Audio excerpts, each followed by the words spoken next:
flash of play.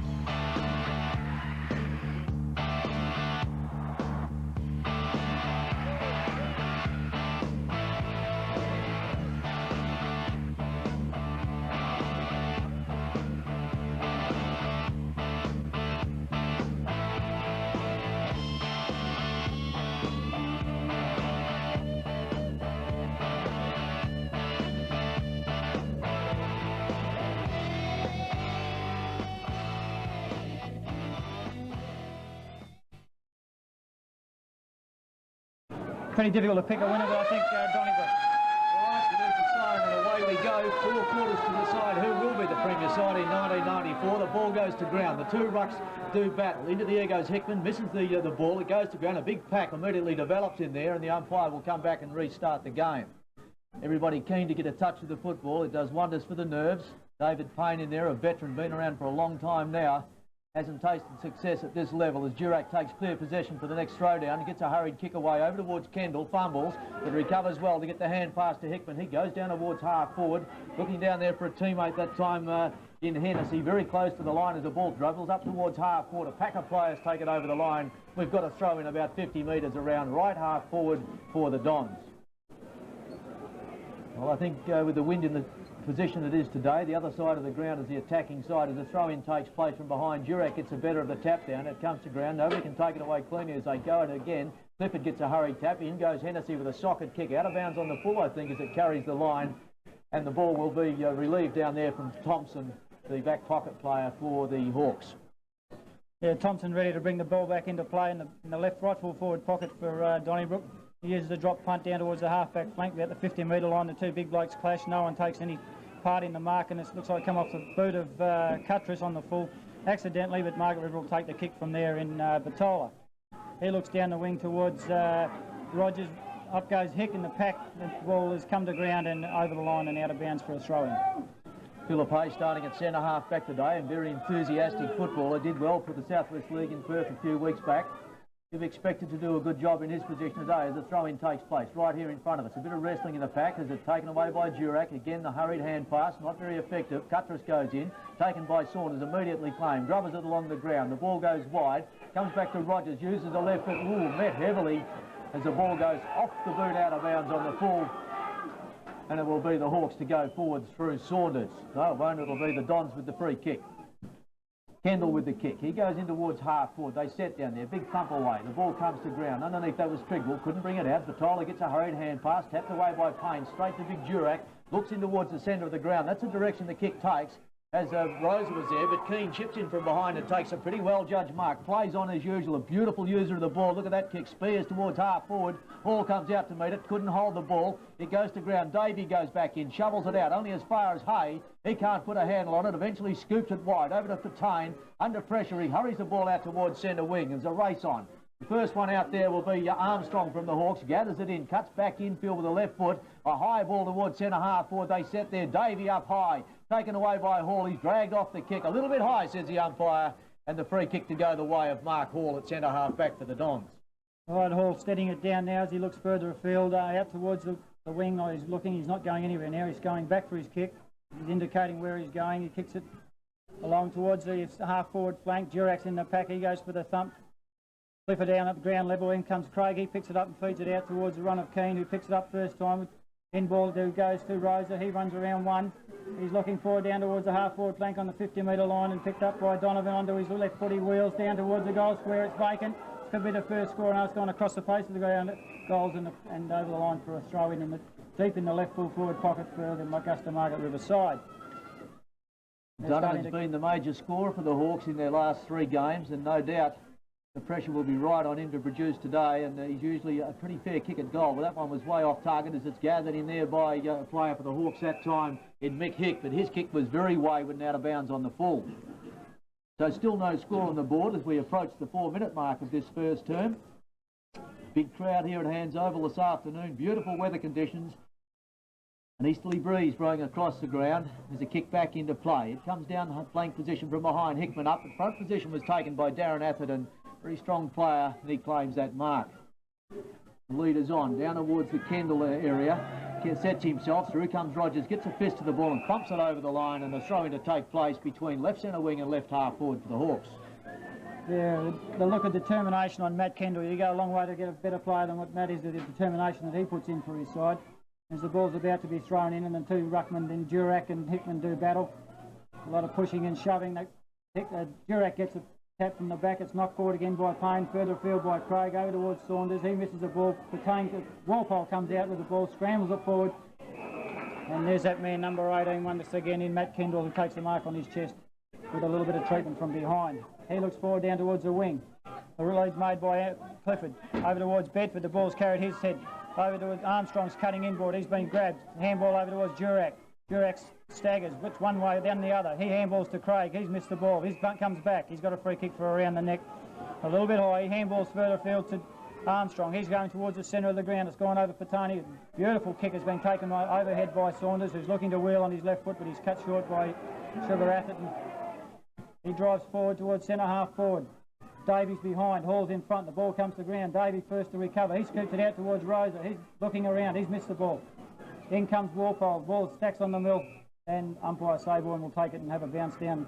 Right in the true centre half forward position for Augusta Margaret River, and still no score on the board.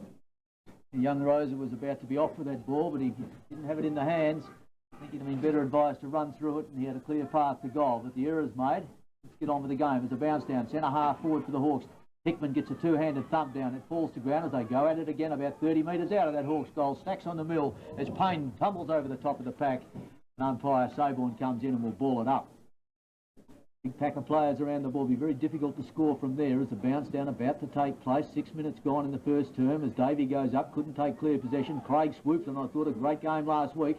Over towards Keane. He's the danger man. Plenty of stamina and a lot of speed in his legs as it comes to ground. In goes Sugar Atherton, gets dragged off the football, dribbles it up in the Patane direction, ducked his head as they came at him from everywhere. In goes Donovan for the Hawks, wheels onto the left boot, goes into the forward pocket on the burst down there. This time for Augusta Margaret was Walton. He couldn't do much with it. It's cleared away by Paul as he's pushed off the ball. Oh, they're going in with a will now. Some hips and shoulders being traded down there. Very heavy stuff.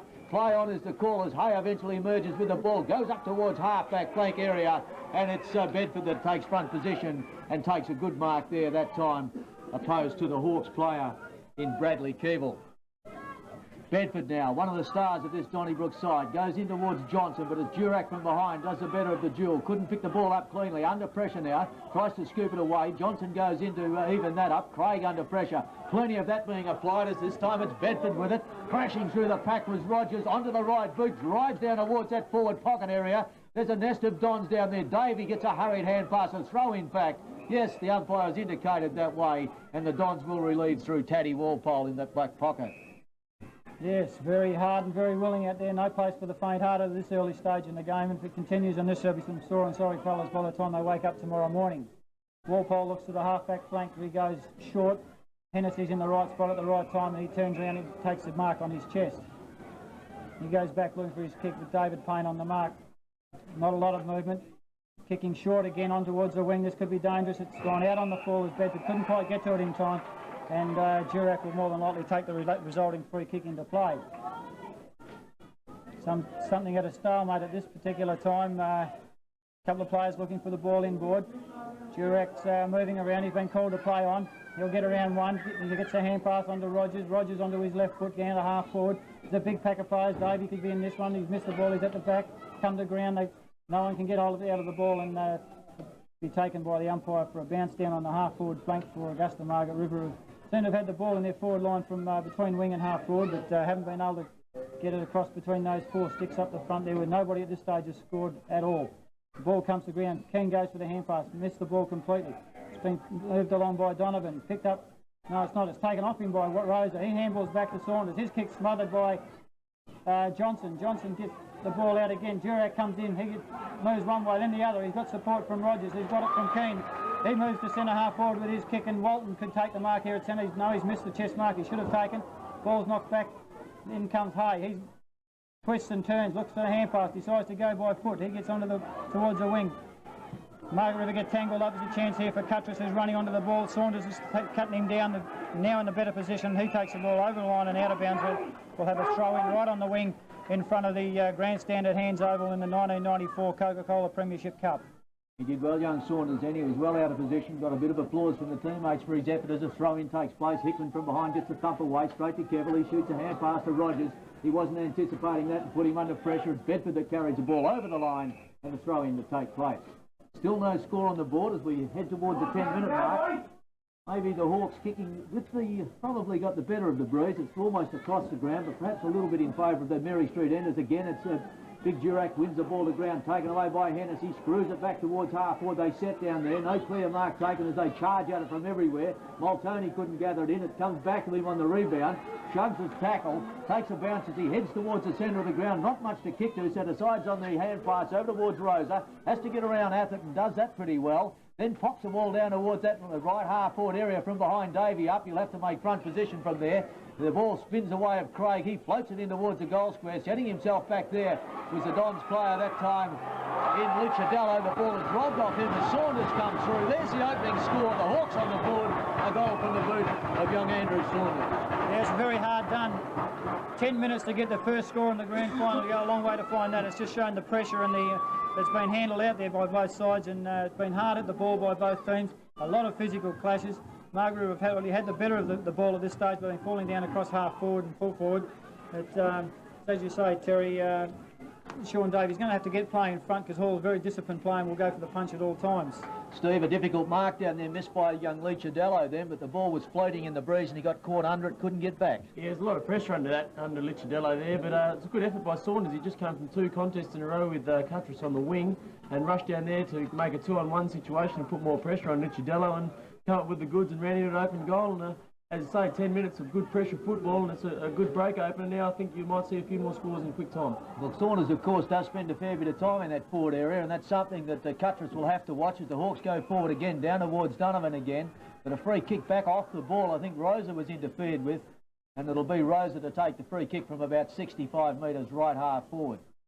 Well, it took a long time for that first score to be posted. As you suggest, Ray, it might take a little bit of the pressure off both these sides. Yeah, I think so. I think it's starting to quieten down now, and a lot of the physical clashes will still be there. It's going to be a long way to go yet, and very hard road in front of both sides. Right, from the kick, it was Rosa that found Payne at half forward. He goes long into the goal square. Keane goes in, shuffles the ball towards the boundary, and it runs over the line. We've got a throw in about 15 metres around left forward pocket. 1 goal on the board for the Hawks. The Dons yet to score. They're kicking to the Halsey Street end. Probably not with the advantage of the breeze, although it's not worth too much, I wouldn't think. We wait for the throw-in as it's Davey that'll contest this one. Durack staying back across the middle of the ground. Couldn't bring it away. In goes James Craig. Gets shuffled along. Play on call. His player's not too keen to put a hand on the football at the present time. It spills out of the pack. Payne goes back. With him went Cuttress, or rather Hennessy. Shoveling the ball along now is the Dons defender that time in Craig, and he couldn't pick it up cleanly. Big Durack comes through. He's had a lot of work to do and done it well so far. It goes to Rogers, put down under pressure, taken away by Sugar Atherton, hurries it over his shoulder back towards Bedford. Normally holds those. He's a pretty mercurial sort of player. Got put down, a little bit of a nudge in the back, and so the ball comes back to Bedford on centre wing. Not a lot to kick to as we find Hartman a bit out of position. He has to run back to make a contest of this one. Gets back in time. The Hawks are there in numbers, but it spills over the back to Trigwell. Trigwell goes back to the goal square. Here's an opportunity for the Dons as Darren Atherton gathers in, screws it back with the left foot, and the Dons are on the board. Very open forward line at that stage. It was only Atherton on Simpson, is it? He's playing on at the time, I think, and that's one way of getting your goals. He did it hard on his wrong foot, but he made sure it went through the big openings, and it's all square. Interesting to see the 2 number 1s opening the account for both their sides, Terry. Yes, and I was just thinking that if Atherton's left to do it as a man-on-man down there, he will cause a lot of trouble for the Hawks. That's the situation that he relishes. A very strong player, and he won that because of his body strength. Another good player has opened up well for the Dons is Troy Bedford. He's been fairly lively in the half-forward flank there opposed to Brad Keeble, and that's probably a little bit dangerous for the Hawks, and look like they might be making a swap there with Multoney switching across to him now. Yes, I thought there might be a bit of a problem there because Bedford's a little bit slick, I think, for Keeble at his stage of his career, been a great player for Augusta Margaret River. There's changes going everywhere. Batola now is coming up to look after Bedford. They obviously sense the danger there as the Hawks down on their half-forward line again. The ball in the hands of Keane. Spears in towards half-forward. No one at home, and it's Cuttress that drops back. Takes the mark on his chest to relieve. Goes across the ground. That's pretty good tactics too, as Warpole's made position well. Goes towards the centre wing. On the burst there is Tony Johnson. I believe East Perth interested in this player. Tries to get around Durack. Dummies well. Goes up towards half-forward. Looking for Bedford, the player we just spoke about. Couldn't gather. Ooh, a flash of players. Bedford's down. Met very heavily by Durack. Both players committed themselves in that contest. Stacks on the mill and a free kick to go to the Hawks out of that lot. Well, gee whiz. That was a heavy clash. As the play goes on, it's with Payne. He goes in towards centre half forward. The Dons couldn't afford to lose a player of that calibre. As the ball down towards half forward, here's that man Saunders again as he goes back into it. A vacant goal mouth, off target, but a push in the back in the point of kicking. And the ball comes back. The Hawks have got a shot on goal. And Bedford's not looking too good. He hasn't moved there, and the training staff are a little bit concerned with him. Gee, went in there hard, very hard. He committed himself to the clash, but against a very big player. Mario, get the umpire to stop the game! Ball back in the hands of Rosa with the free kick. The game has gone on with Bedford down. The stretcher is being brought out. Let's hope it's not that serious, Ray, as the kick on goal is the similar result of behind has scored. No, I hope not. He seems to be getting to his feet very gingerly. Obviously, he'll have to come off and have a bit of a spell on him because he's very limp and at the present time. But he's a pretty showed hard a lot player, of courage, and it's terrific to see him getting up and walking off the ground at this stage. Something for the club, for his players to look at and take note of, and the fact that the physical clashes are there, and they're still to come, and there'll be a lot of them, I would think. Right, with the first casualty of this game, but let's hope he's back on before too long. As Mark Hall about to restart the game, goes long towards that hospital flank. The player's into the air. Kendall punches it away, goes away of Clifford. He's forced to kick in a hurry as he puts a spiral punt up towards his own half-forward line. Hartman there playing from behind. He'll have to do better than that as now he gathers it in. Gets around one tackle, a good hand pass inside, looking for Kendall. Almost lost balance, then gets the high tackle, and the free kick goes back. Is there another player down out there? I think Hartman this time. Taking a bit of time to get up. So Hartman looking a little bit dazed out there. Kendall with the kick. Goes in towards the pocket. Who was he looking for there? A player in Treadwell, but he led too wide on goal, and the easy mark in the end was taken by Brad Kevill. He relishes those situations. His short pass has found Armstrong.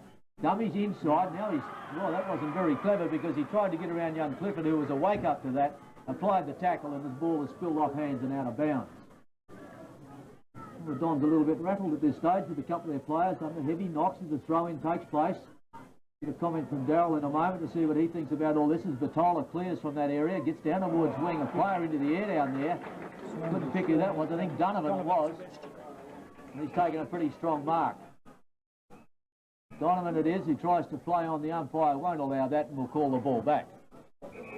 Yes, well, Hartman seems to be moving okay now as wanders over towards centre half forward. The ball being relayed back to Donovan on the outer wing at hands over. The sea of colour on 1994 grand final day. The left foot of Donovan, he's indicating for somebody to give him some movement. He goes into the pocket with his left foot. It's a raking kick and it's a good one. Picked up by Margaret River forward. He loses possession, his handball over towards Patane. He picks it up in one grab and uses his pace to kick the ball towards a half forward flank. Knocked from behind by Keeble. He comes across the back, gathers his own crumbs, forces the ball forward and gives out another hip and shoulder to Hartman. He doesn't like it and comes back at him. The ball's come out towards Phil Hay. He's been grabbed in towards Armstrong. There's a lot of pressure out there. The umpire's gone for the whistle, and Armstrong will take a free kick on the between wing and half forward, and 50 metres have been to Armstrong. This will bring him up to about 40 metres from goal, but it'll be a very difficult kick with the way the breeze is from this position. I don't know what happened to bring the 40 to 50 metres there, but it was very quickly applied by the umpire. There's Armstrong. It's Johnson who will go back and line up with a drop punt. He moves in a couple of steps. It's kicked it high. It's going to make the distance. I think he's off target, and one behind is the score to bring the scores all back to level. 1 goal, 1 apiece. I think that's the 18-minute mark on the clock. Yeah, a couple of digits missing up there, but you're pretty right. Approaching 19 minutes. He's wait for the ball to come back into play. Simpson thought about the short pass. Get the ball long out of their son as he decides on the wobbly old kick. I don't think he decided that, but that was the result. It was Johnson that takes front position and takes a pretty strong mark. Well, he missed from the other side a moment ago. Let's see if he's learned a lesson. Very talented player. Clifford locks arms back there with Thompson in the forward pocket area. The umpire with an eye on that one. All eyes are on Johnson at the moment. He comes in. That's not a bad looking kick if it's got enough legs. Just fades at the last into the goal square. Big leap down there, but a free kick as a player was pushed out of the pack, and it'll be Durack with the resulting free. Right on that last line of defence. Goes across the ground to find Vitola, and Vitola is marked in the back pocket. Inside he goes with a hand pass to Simpson. Back it goes to Vitola. They're fiddling with that football. That's dangerous stuff. As eventually Simpson tackled. Now they may lose it as the ball spills out towards the boundary there. Taken by Craig as he goes on it. In comes Simpson again. He's going to tidy this lot up after an error. Forced to kick under pressure. The ball down towards centre wing. The Dons are there in numbers. Gathered in there by the Donnybrook player that time in the Clifford. That's Andrew Clifford. Goes further afield over towards Triggle, whose left foot kicked back towards the goal square. They set down there off hands and has gone through for... No, it's out of bounds. Out of bounds in that left forward pocket with the Dons. 1 goal, 1. Augusta Margaret River, 1 goal, 1. Almost 20 minutes gone. Yes, we've got a throw in the deep in the left full forward pocket, right next to the point post. In favour of Donnybrook's forward line. An opportunity for a goal here with Durack wrestling with Hartman as the ball comes down to the back of the pack. There's a chance here for Johnson, moves in. He's grabbed straight away. Fed out by Hennessy over to Clifford. He gets onto his left foot. It won't carry. The Tyler waited for it. It's come to him. It's an awkward kick. He hasn't gone anywhere near far enough. And Triggle's chipped in. Carl Triggle has chipped in some 30 metres out on about a 45-degree angle. And he could make the Hawks pay very dearly for that mistake. I don't know what Vitola had on his mind there. There was only a wall of Donnybrook players in the area that he kicked the football. He perhaps didn't kick it high enough to clear the area. It's a deliberate kick from Triggle. He's normally a very good kick. In fact, I've put the mocker on him and he's gone across the face and only one behind to Donnybrook. But that's enough to put him in front by the various possible margin in the grand final of 1994. Simpson to bring the ball out. He's looking left, right and centre for Leeds. He's coming out to the half-back flank towards Durack. It's gone over his head. It's only just come in. I don't think anyone's touched that. They haven't, according to boundary umpire, and Donnybrook will get a kick back into play. Who seem to have dominated the last 6 or 7 minutes since Bedford went off, but the ball's kicked into the man on the mark by Kendall. The ball's scrambled forward. It's come back to him. He's looking forward. He's gone towards the top of the goal square. One-hander goes Darren Atherton, and he's fighting with Multoney, and the ball's forced over for yet another behind to Donnybrook to move on to 1 goal 3. Augusta Margaret River 1 goal 1. And they've dominated the last 5 or 6 minutes, Terry. Yes, they have. They've had the ball in the forward area. I mean, it will be a fluctuating game all day, I think. There's not a lot of difference between the two sides to kick back into play. A better effort is Rogers. Pretty awkward effort, but he took the mark in the end, a strong one. He takes the bounce as he cuts across the ground, looks over towards half forward, hit on the burst there, but it'll fall into the arms of Sugar Atherton. Player put down behind the play. I didn't see what happened there, but I think Hennessy might have copped a little one. And Max Hennessy with the free kick right on the 50-metre line. He kicks in towards the forward pocket, looking out there for who was triggled into the air, couldn't take it. Coming in was Andy Clifford. He overruns the ball. An opportunity now to be cleared by Simpson. It goes straight back towards Kendall. Goes out wide with a hand pass over towards Cuttress. Cuttress shoots on goal. Pretty good effort too as he brings it back nicely. And the Dons have got their second on the board at the 23-minute mark. They move to 2 goals 3. Augusta Margaret River 1 goal 1. Yes, mistakes made there by Augusta Margaret River. They're not clearing the ball anywhere near long enough out of their defensive zone, and this has given Donnybrook the opportunity for these few scores in the last 5 minutes, but they seem to have a little bit more of control of the ball, but they haven't really put it on the scoreboard, similar to what Margaret River did in the first 8 or 9 minutes of the quarter when they had the ball across half forward and couldn't convert for many more than the 1 goal. So 15 plays 7. We go towards time on as again it's Durack. He's dominated the hit outs, brings it to ground, tapped away by Keane. We haven't seen a lot of him at the moment as it's on the ground. Hit goes in there, can't bring it away. Johnson in the thick of things once again, gets wrestled away from the pack. And umpire White comes in and will rebounce the ball. They've moved it about 10 metres forward of the centre into the Hawks attacking zone as we wait for the bounce down. An awkward bounce it is too. Hit goes up, punched away from him by Rogers. It's up towards half forward for the Dons, but Vitola makes front position, throws the fist out. A little bit Clifford, fairly soft one there, I thought, Ray, but the umpire was right on it. We're playing a grand final. There's going to be a little bit of in the rib cage area all day. The umpire's going to pay one, they've got to pay them all, and that'll bring the game to a stalemate as Multoney forces the ball out to the 50-metre line and is helped along by Craig, who goes to ground with a hip and shoulder from Donnybrook. It's given over to Armstrong. He's been caught, handball over the top. Hickman goes, Bleakley it is, it goes in hard on the ball.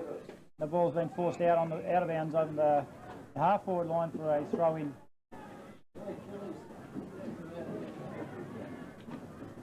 Multoney appears to take the ruck knock here against Darren Atherton as they go up. He tried to take it, just goes to the front of the pack, it's handball over. Matola's missed the ball, it comes into a pack, fed out the side, at the back to Sugar Atherton, goes for the soccer and misses.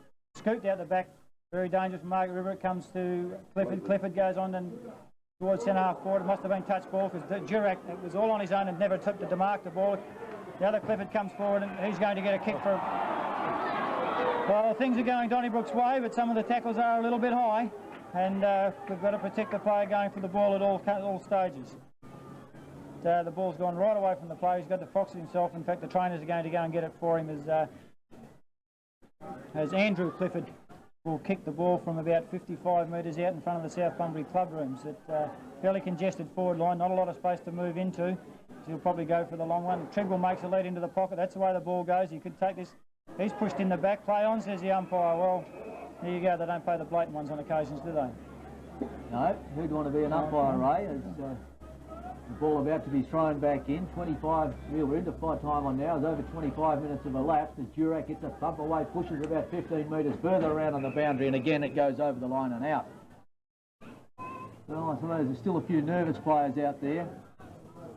The game hasn't really settled into any pattern as yet as we wait for the throw-in to take place. There it is, a bit of pushing and shoving. The whistle is gone. I think Hartman will receive a free kick. Batola. No, it won't be. It'll be Batola, and I didn't see what that was for. But Batola will relieve the pressure for the Hawks. At the moment they trail by 8 points. Ooh, a dangerous kick as he chipped it in, looking for Keane. Taken away as Clifford swoops on that, feeds it out towards Hennessy from 35 metres. Hennessy shoots on goal. It doesn't make the distance. Multoney does well to hold Darren Atherton away from the ball, then charges away with it, shoots it over towards Robbie Thompson. He gets a clearing kick, comes down towards wing position. They set down there. From behind, Hay almost pulled it in. Durack snatched it away. Over towards Saunders, very slow to get it on. He comes back towards Phil Hay. Close to the boundary they go, and eventually over it goes and out. Well, plenty of encouragement being offered from all quarters. Throw-in. The Hawks getting plenty of encouragement from their quarter down there right at the moment. As again, it's Durack still on top in the ruck. The crumbs go the way of Cutterus. Looks inboard. The ball, high one, in towards centre half forward. Oh, Eagle is grabbed high.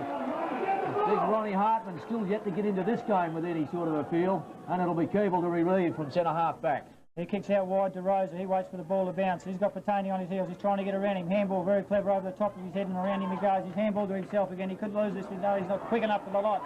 He's beaten them both and pulls it down to Watkin. He's taken a very good diving mark at half forward, and there's an opportunity for Margaret River to go deep into the forward line here with Watkin kicking deep into the forward pocket, and Mick Hick has taken the mark on his chest, but he's in a very, very difficult situation, although he is a left footer. It's very hard to kick a goal from that position today. As he goes back, he'll take a drop punt. He kicked a lot of goals early in the season. Mick Hickman playing at full forward. As he moves in, he's used his right foot. The goal umpire hasn't moved too far. This looks like a fantastic goal against the Margaret River. That's what they needed at this stage of the quarter. They only trail by 2 points now. We're leading 2 goals 1, trailing Augusta. Donnybrook 2 goals 3. That was a terrific goal, Terry. Well, if anybody can kick a goal from there, it's Mick Hick. He's one of those freakish players, as we see Durack making a charge for the bench. It must be very close to the siren. We're approaching 28 minutes. That was obviously the game plan, but Mick Hick is one of those sorts of players that can do that. And if he finds a bit of touch down there, a little bit of space, that would spell a lot of danger for the Dons. As he scores now, only 2 points in it, 2-3 plays, 2 goals 1. So the game is still there. The bounce down again. It'll be Keeble up. He comes to ground, trying to run over it was Andy Clifford. Couldn't pick it up. They try to squeeze it away from the pack. Walton gets it back only as far as Hickman. He shoots it up towards half forward. Nobody wants to go for the ball. It's left to Batola to clear it away. Does well. He's had a pretty good first quarter. Goes out wide looking for Rosa, showing plenty of pace. As Matt Kendall sets sail after him, but he won't catch him as Rosa goes long in towards half forward again. The pack up. Oh, from behind, Donovan. A freakish mark. I think it was accidental, but he pulled it down. Tackle from behind. I didn't think he could do that, but play on is the call. Don's a chance to clear now as Hay overruns it. It comes back to Kendall. He gets it on. Clip it in there. The ball jarred away from him. It comes back to Kendall again. In towards the centre they go. Hartman sets from behind. It was punched away by Keeble. It comes back to Hartman. There's a whistle gone. As a bit of a stoush develops now on the Hawks half-forward line. Hartman charges down there, and there's a couple of players really locking horns. Yes, I don't really know. I mean, this is controlling, the guy who never had control of the game is, now they've let the ball play on. Yes, they have, and I don't know what happened there, but there was no advantage whatsoever to Donnybrook. They just blazed away, kicking the ball. Armstrong's taken the mark on the half-back flank. He goes wide to, I think, James Craig on the wing. He goes down to towards where the blue is, and one of the Margaret players in Walton's peeled away from there and got some space. He's gone high towards full forward. Davies behind, sandwiched between two players. He could get the bounce of the ball. There could be another one coming up if he can pick it up first grab onto his left foot. And the Hawks have hit the front. Very good goal from Davies. Recovered well from that pack of players and ran onto his left foot. Ball bounced kindly for him. And he's able to put it through and put the Hawks in front. 3 goals, 1-19 to Donnybrook. 2 goals, 3-15. Yeah, well, that was a fairly crucial mistake by Donnybrook there. They had the free kick and they just blazed away, as Ray said, and they needed to really make something out of that and control while that bit of a stoush was going on down there in the half-forward flank of Margaret River. But, you know, it's a topsy-turvy game, and I think it's going to be the same all day. We've already had 3 lead changes, and I'm sure there's going to be plenty more before the day's out. Yeah, I think so, Steve. Very, very right. Nothing like a little bit of a stoush to get the crowd on their feet, get them entertained, and that what we got here with an excellent crowd, as we've said before. It's a sea of colour. A long time between drinks when you look at the cars and supporters at football in the southwest, and football's the winner on grand final day here today.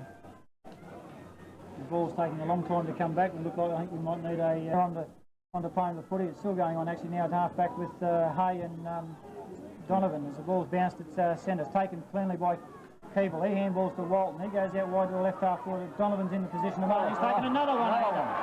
Well, if we had a mark of the day, he'd have to be the leading contender on both occasions. He's done an exceptional job in the last 5 minutes with those one-handers. Well, the danger now is Phil Hay being a young player that he doesn't lose his concentration and he sticks to his task, because Donovan's a player that if he gets on top can cause a lot of problems, and I see Hay is still involved in a bit of that. I think really, you know, the message should be to settle down, get the mind back on the job, because they can't afford to have mistakes made in that area. No, the ball's got to be the object. You're not going to kick goals unless you've got the footy in your hand, and getting one around the ear hole is not going to make the difference. So we've got Simon Watke with the ball 25 metres out. He staggers in. It's a looking good kick, and it's a right foot straight through the middle. The Hawks are looking dangerous at this late stage of the first quarter. That's 3 they've kicked in time on, and it's a handy little break as they move to 4 goals, 1-25 to Donnybrook, 2 goals, 3-15.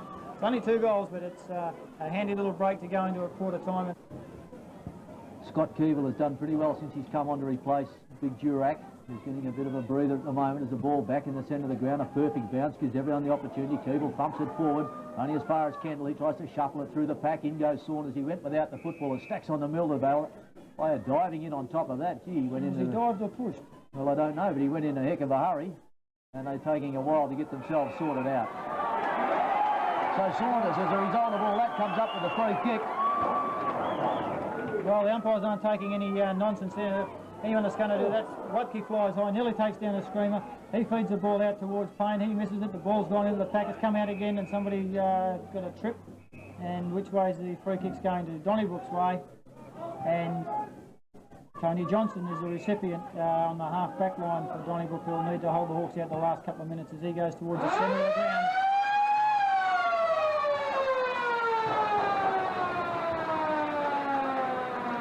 Well, an excellent first quarter of football in the 1994 grand final, and something you wouldn't ask for anywhere any better than what we've got, and everybody's had their money's worth to date, and we've got 3 quarters of excellent football coming up, and you see Robbie Thompson pointing to all the players in there in the huddle. That's only 1 quarter. We've got 3 to go. There's the public stream onto the ground at quarter time, which is getting more and more like 3/4 time these days from the old days. Darren, good mate.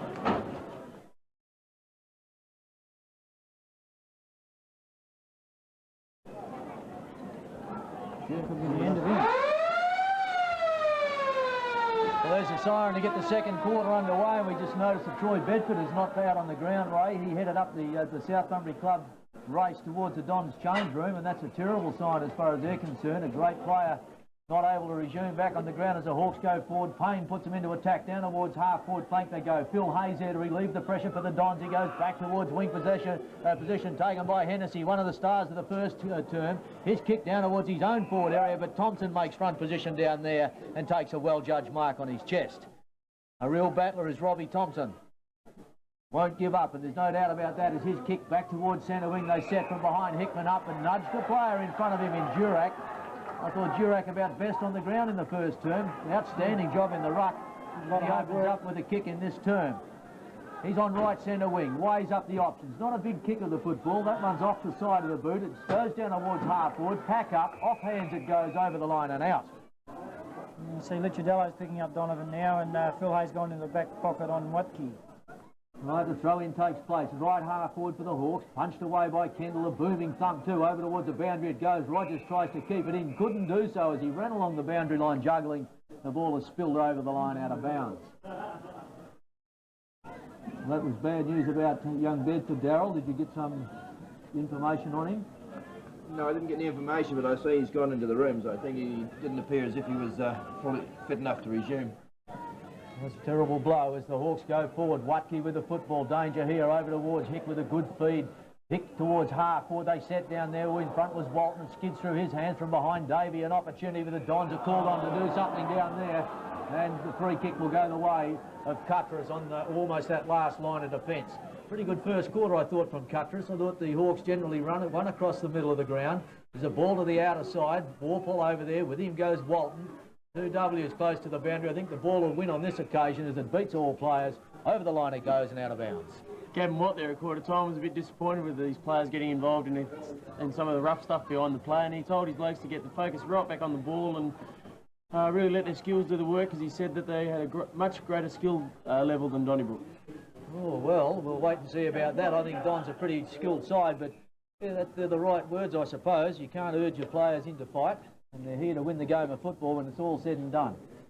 As we wait for the bounce down on that outer side, hospital side of the ground, the Hawks into attack. They lead 4-1-25 to 2-3-15, a margin of 10 points. 3 minutes gone in the second term. As once again, a big group of players go over the top of the football and the umpire comes in to restart it. At 60 metres from the Hawks forward area. Throws the ball into the air, thumped away by Hickman. He's be looking to get back into this game somewhat as he gets the ball through towards Patane. He touches down, away he goes towards half forward. They set down there, Hartman up. He hasn't been able to do too much at this stage as it goes to ground. In goes Keeble, throws himself into the pack. The ball spins off the players and goes over the line out of bounds. Yes, Hartman's having trouble holding the ball. Very close checking by Brad Keeble. Going right up his alley the way he plays this game. As the ball's thrown back into play as they jostle for position. Durack gets a knock down towards the wing, but it goes to Donnybrook's favour as Patane dodges one way and then the other. He puts the ball on the ground again as he goes forward towards over half forward. The ball goes over the player's head.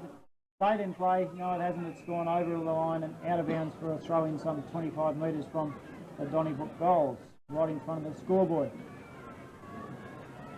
Players moving down to take position. We have Durack on and Hartman in the ruck in this occasion. The ball comes into play. Durack swaps from one side to the other and wins a tap with his left hand. Volleyball as pokes up and down the air as two players go to the ground. It comes to Batola. He's missed the ball. Sugar Athens quick to feed it out towards Hennessy. He snaps it towards the top of the square, and Darren Atherton in the front position couldn't quite hang on to it. He's recovered first onto his left foot. He snapped it back to the top of the square. Clifford's in the right position. He couldn't take the mark, but he's got a free kick for across the shoulder. A little bit later with the umpire's whistle, but I think the kick was there as he was first to recover anyway. A number of Hawks players were around the pack as it came to ground, but being the smallest player, I suppose it's pretty easy to come across his shoulder. And he's some 15 metres out from the time he kicks the footy. A very deliberate shot at goal. Comes in, I think he's missed.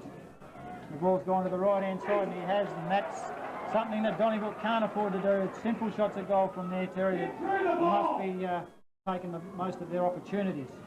Well, I'd put him down for a goal. I didn't think he could miss from there, but Funny things happen, and maybe he's only a young player. Maybe he's just a little bit excited about the situation at the moment. As a kick back into play, favours his grandstand flank from behind. Rogers brings it to ground. Oh, in went Clifford again, dragged away from the football. Play on call. I thought maybe held without it as Rosa gathered very close to the boundary. Went for the hand pass. Clifford met him right down the middle and pushed the ball and the player over the line. And we've got a throw in left half forward for the Dons. Wait for that throw-in to take place as Hartman makes front position. Couldn't get the tap away cleanly, but it falls away of Johnson. Smothered off the boot. Beautifully done as the Hawks clear it away over towards Brad Kevill. Charges towards centre half back and then unloads with a high ball. Into the centre of the ground they go. Hick almost the clever mark. It comes back to Cragen. Couldn't handle it cleanly. It falls away of Saunders. He puts it onto the right boot and screws it back towards centre half forward. Player nudged out down there in Phil Hay, and Hay will take the free kick.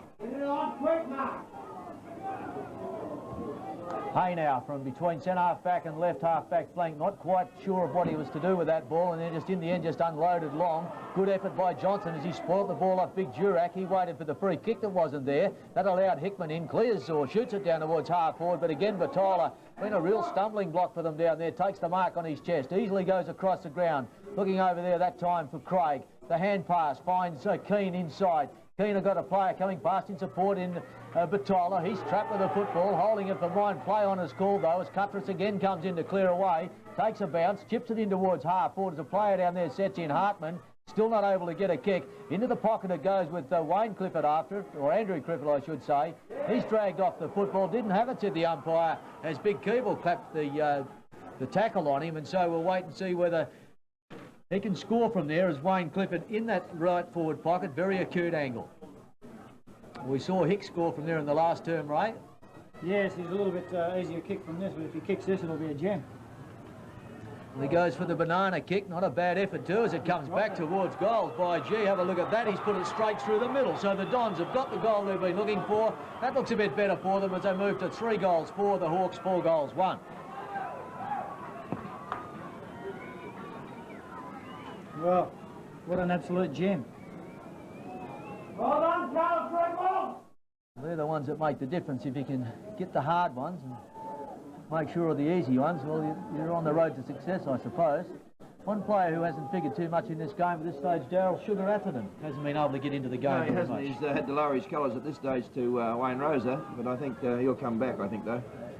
He's a seasoned player. He's been around a while and knows what's required in the big time. As the ball in the centre of the ground, Big Durack goes in, can't wrestle it away. It stacks on the mill. Players come from everywhere. Umpire White prepared to let that go for a while. Eventually has to blow the whistle.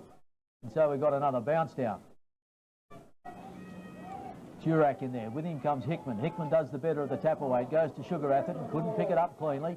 Back to Cragen. Further afield to Kendall, smothered off the boot as Saunders finds himself with the football, cuts his way through the pack and goes long and direct down towards full forward. Davey sets himself down there. Good use of the body too to get rid of a very strong player in Mark Hall. And Davey, a bit like we saw with Gary Ablett yesterday, able to manoeuvre his man under the football and take the mark falling away. Well, he usually plays his game from behind most of the time, except when he's on the leads. He doesn't jostle from the front. So.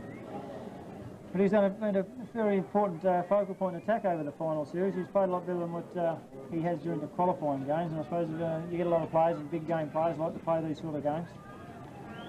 So wait and see whether Davey can convert. He's about 35 out, dead in front, moves in. Kick on its way as the umpire follows this one across. No, he's missed it. Puts the hands on the heads as well he might, because that was a goal that could well be important at the end of this game. I think he could have treated himself to a few more steps. It's like on the other end, they didn't take enough purpose and kick through the football. As Ball looking which way he's going to go. All leads seem to appear to be covered from this angle. He's taking his time. Still now he's not. He's going back. Decides to go straight down the middle of the ground. The ball holds up in the breeze. Big blokes fly. Durack comes down to the ground. Atherton takes the ball from the pack and handballs to no one. It comes out towards Watty. He's in the front position. Johnson working hard to try and get him off it. The ball's come back to Watty. He's taken... he's been given a free kick to Donnybrook. No, he's signalled the other way. Now we'll go back to where we started from, and Margaret River will take a free kick, and right in front of the interchange race where he goes towards centre half forward. The ball comes to the ground. Davies in front. He's playing for a free kick. Donovan goes in. I want the footy, he says, and he's going to get a free kick for his troubles. And I think that's the way to go. You've got to go in and meet the ball. These umpires have been around long enough to better than these blokes staging for a free kick, wanting to hold the bloke out. And Donovan, he can near on kick this ball from here. He's a raking left foot kick as he goes back and deliberately lines up the players looking for it as he moves out onto wide onto his left foot and hooks the ball back. It's floating into the goal square. Jurak's gone up and knocked it to the front. Someone's come off the ground. Craig has tried to soccer it out of the air. Sugar Atherton takes it to the boundary line and runs it across in the right full forward pocket for Augusta Margaret River. And Donovan never quite got onto that one. Still a very low scoring game, Ray. 10 minutes gone in the second term. There's only 7 goals being scored. The Hawks are in front by 4 points. The throw-in takes place. Taken away by Clifford, dragged off the ball, socking further afield by Hay. Fairly dangerous, but it just landed inside the line, so I guess he knew what he was doing, and the ball has gone over the line out of bounds.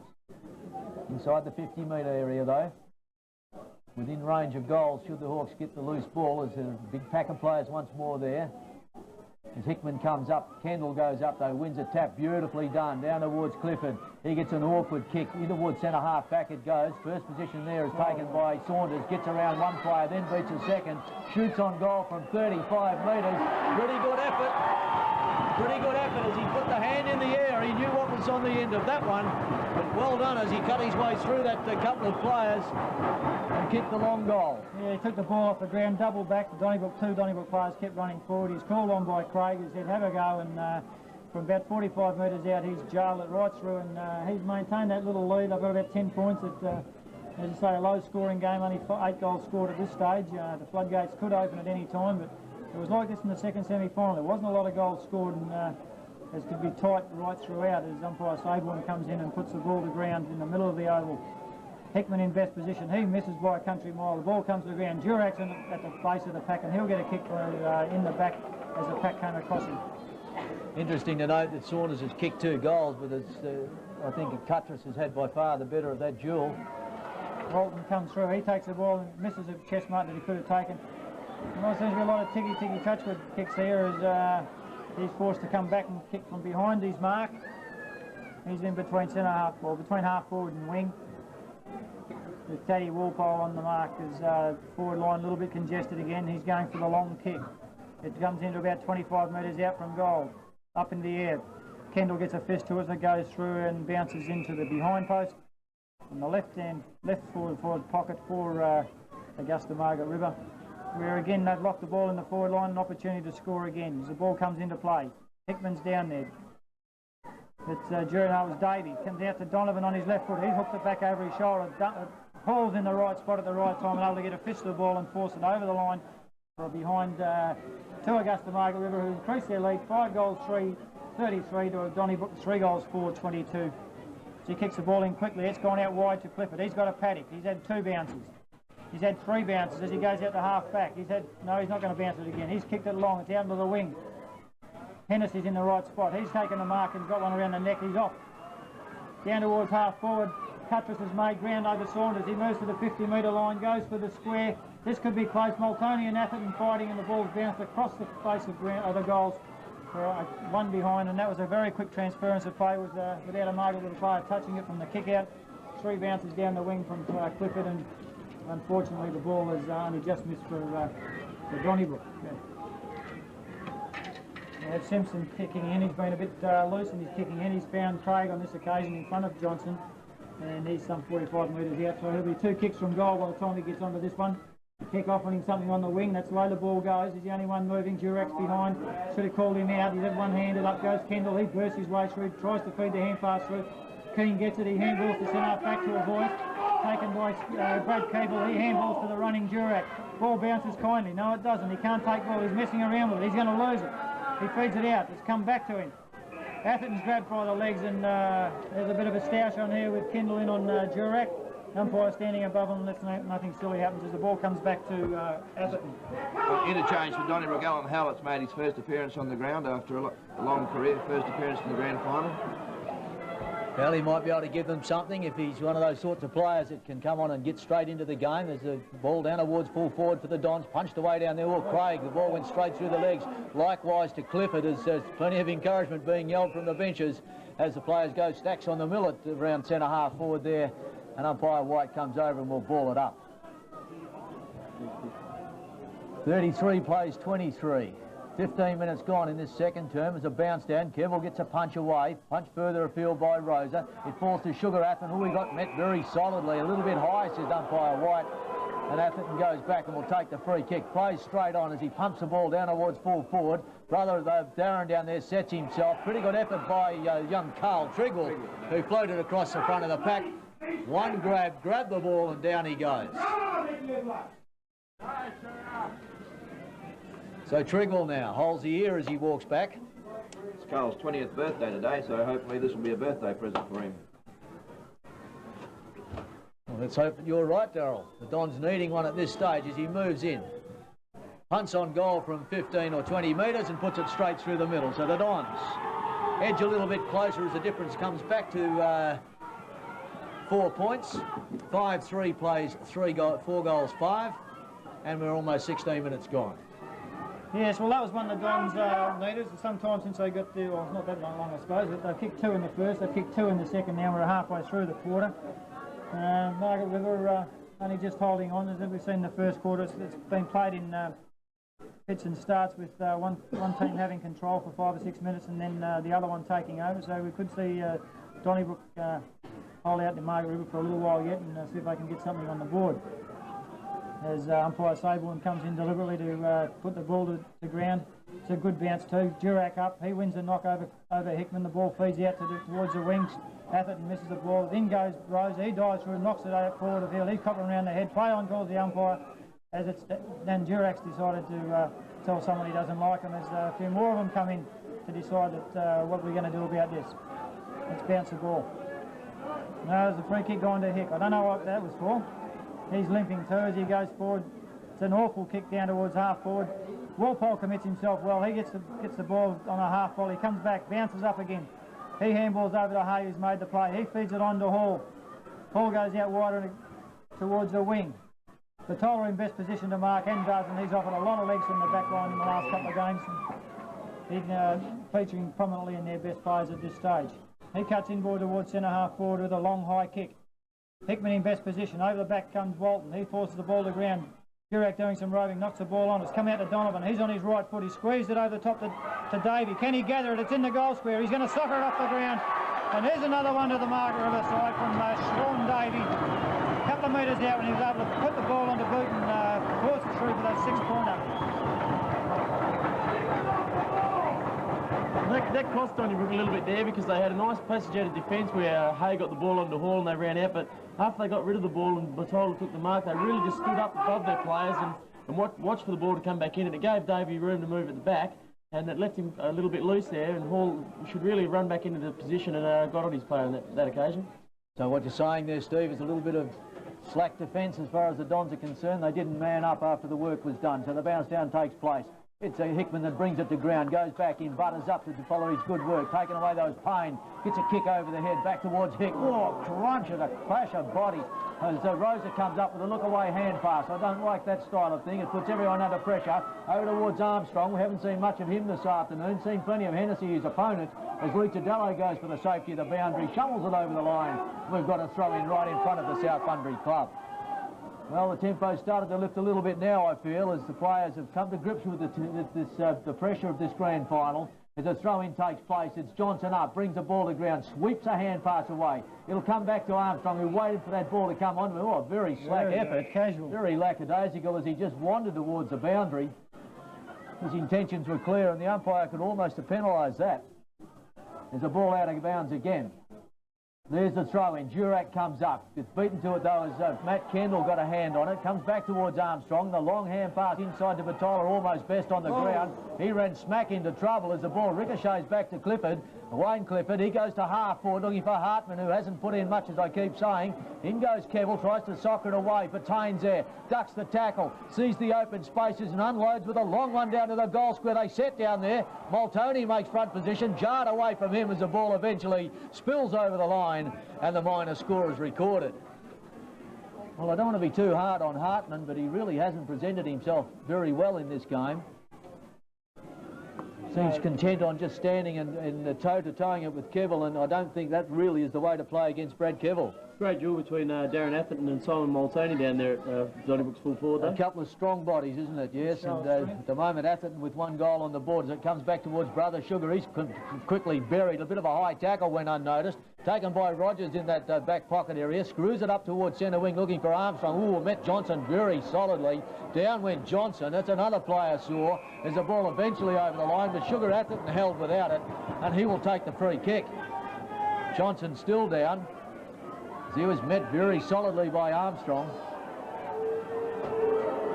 Winded, I feel. I don't think there's too much in that. Trainer's very slow to get to him. Well, the game has been stopped while the umpires tend to Johnson. With Bedford already missing from the action. Let's hope there's nothing wrong with Johnson because he's been one of the keys to their side so far. As the 20-minute mark ticks over, it's 6-3 plays 4 goals 6, so it's 9 points in favour of the Hawks. As Johnson now gets to his feet. Only winded, which is not great for him, but could have been something more serious.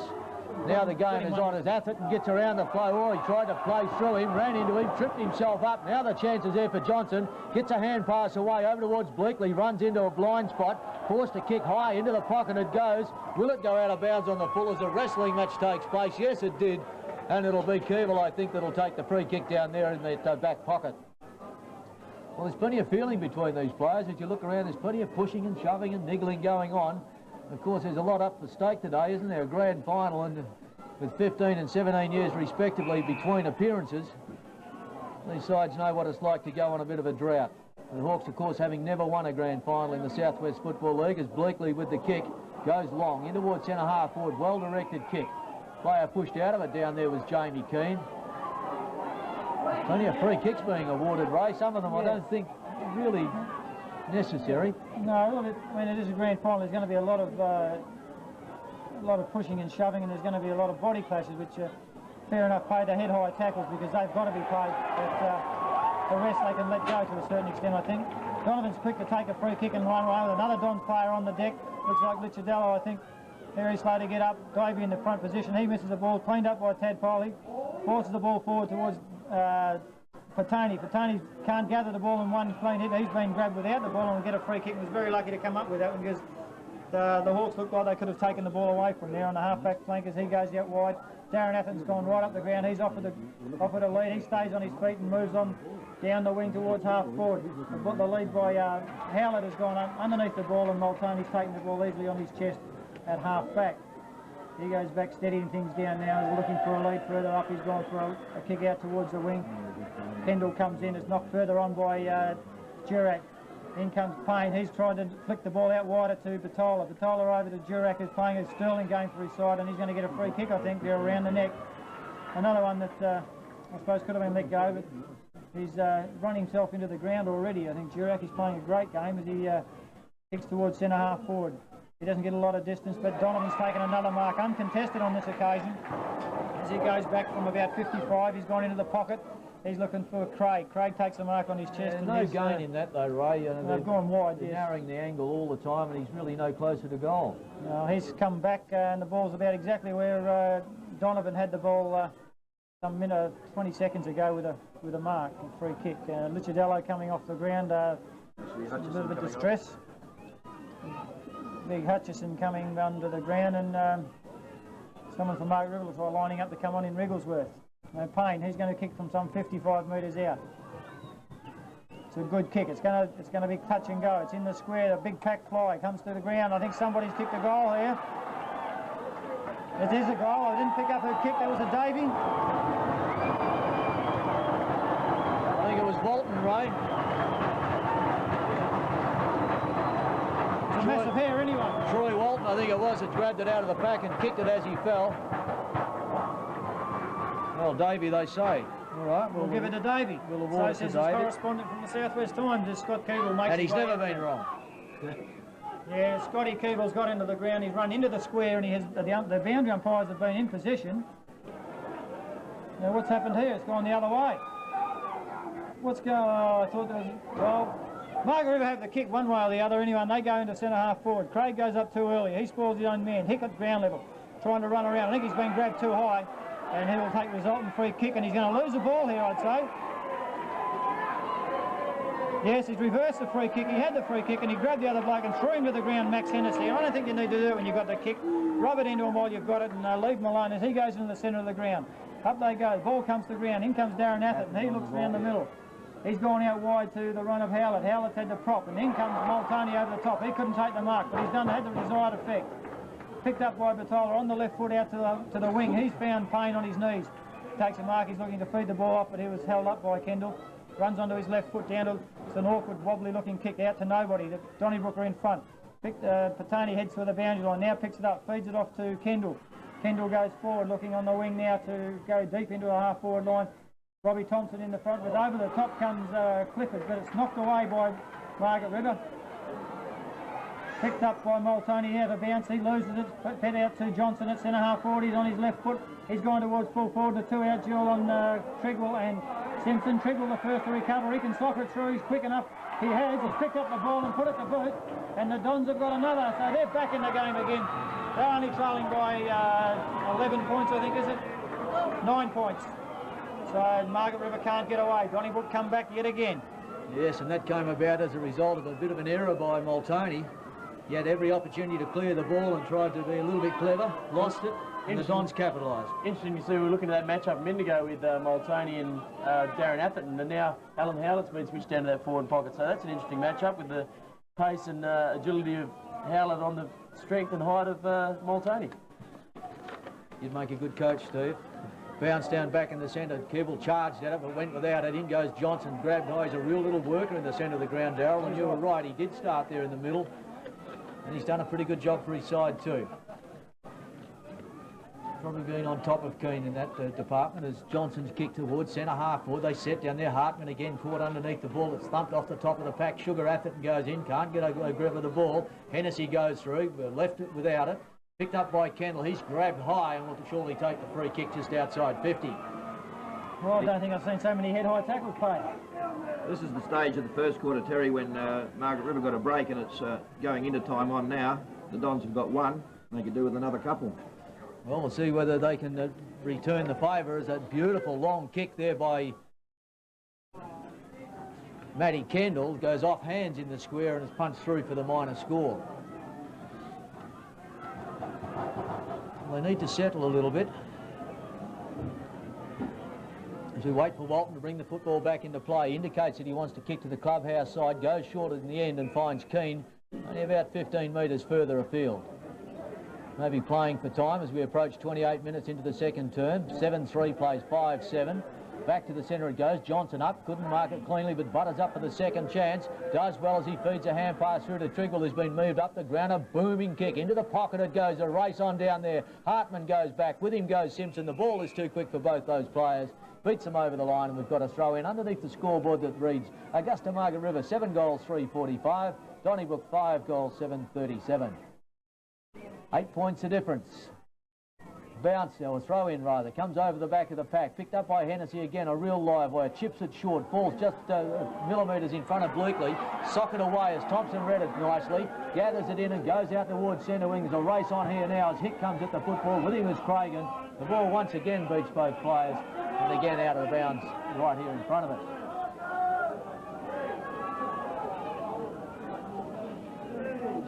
Atherton, Darren Atherton appears to be on the ball, Ray. Yes, they need a bit more strength across the middle there or around the ground, and he's just the man to give it to them. And Hick was quite dominant early, but it seems like Mark Cragen's starting to shut him down a little bit up forward. You might be right too. There's a bounce down, or throw in, plenty of body being used in that lot. In goes Clifford, he gets bundled over the line.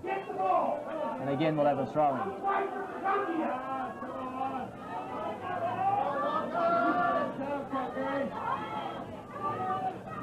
There's a throw-in, good tap away too by Hickman. It comes to the ground, socket further up the track by Armstrong, straight over towards Patani, left without it. Chance over for Warpole to both clear up as he goes in, spins out of the tackle, gets a hand pass through to Darren Atherton, charges through the tackle, long kick down towards centre half forward. That's beautifully placed. Alan Howlett takes a good bounce, and this is what I was talking about with Howlett. Generally can come on and win kicks, goes into the forward pocket, or gathered up beautifully by Hennessy. He in turn has claimed, gets a wild hand pass away up towards Kendall. Feet taken from underneath him as the ball swept over towards the boundary. Going back after it was Trigwell. Gee, I thought that was out of bounds, but he just kept it in. Shoots back on an open goal. Oh, bad luck. hit the post.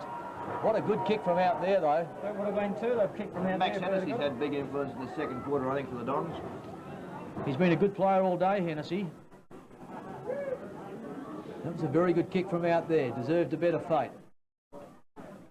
Kick back into play. Again favouring this clubhouse side. Up goes Armstrong. Couldn't mark it. All the all players left. It comes back to Armstrong. Goes for the short pass in towards Kibble. The long hand pass finds Saunders, who takes a bounce as he cuts through the centre of the field. Goes for the long one. Down to half forward they go. Davey in front position. Punched away from him. Back to James Craig. The ball goes over the top of his head. Comes back to Cuttress, gets through the tackles beautifully, over towards Hall, backwards it goes to Hay, a nice pass out towards centre wing, and again it's taken out there as Kendall goes to ground with the ball on his chest.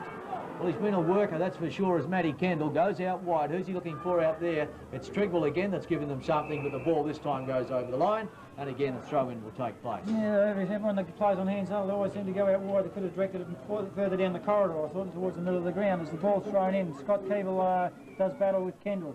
Kendall gets the ball down forward towards his side. It's picked up by Margaret Rivers. By Craig, he's grabbed. Ball comes to Donnybrook in Trigwell. He throws it on the boot, goes down where they're wrestling in Thompson and Howlett. The ball goes towards the forward pocket. Multoney scoops it back one-handed. Comes down underneath Margaret River player in Craig, and I think Robbie Thompson it is, and he's going to take a free kick deep in the defence of the Hawks as he goes out to half-back flank. It's a floating kick. Up goes Keeble. He forces Kendall under and takes a very strong mark.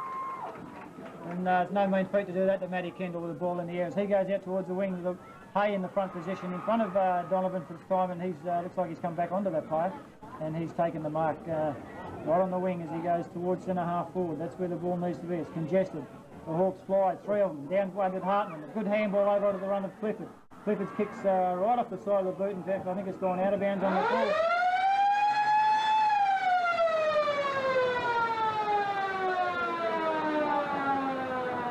So it's half-time in the grand final, and it's the Hawks that go in with a handy break. 7 goals, 3:45. Donnybrook 5 goals, 8:38. Well, it's been a terrific game of football to date, and nothing else.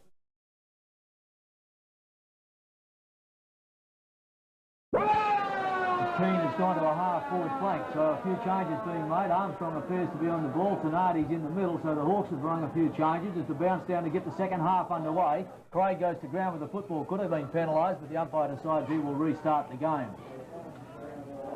It's an 8-point lead. 7-point lead in favour of the Hawks at the long break as it's taken away by Durack. He's quickly claimed, though. The umpire says he was held without it. Gee.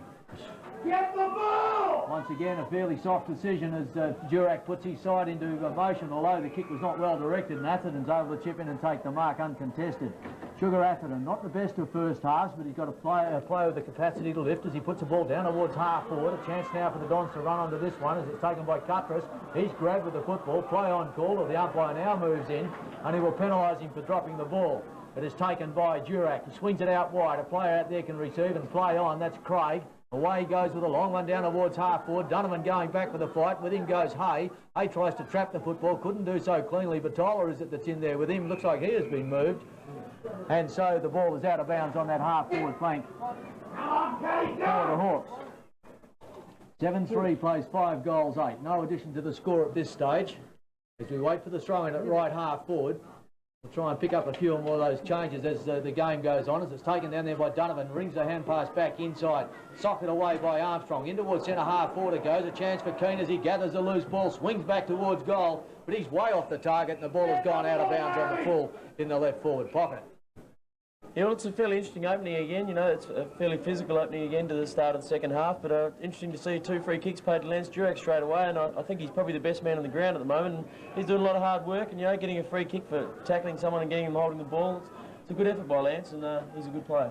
Well, the big player, he's called on for a lot of work, and he certainly hasn't disappointed anyone today as Saunders goes in with the football. It's jarred away from him, picked up by Armstrong. Quickly drives in towards half forward. Watke left all on his own there, and he has taken the mark about 45 metres out.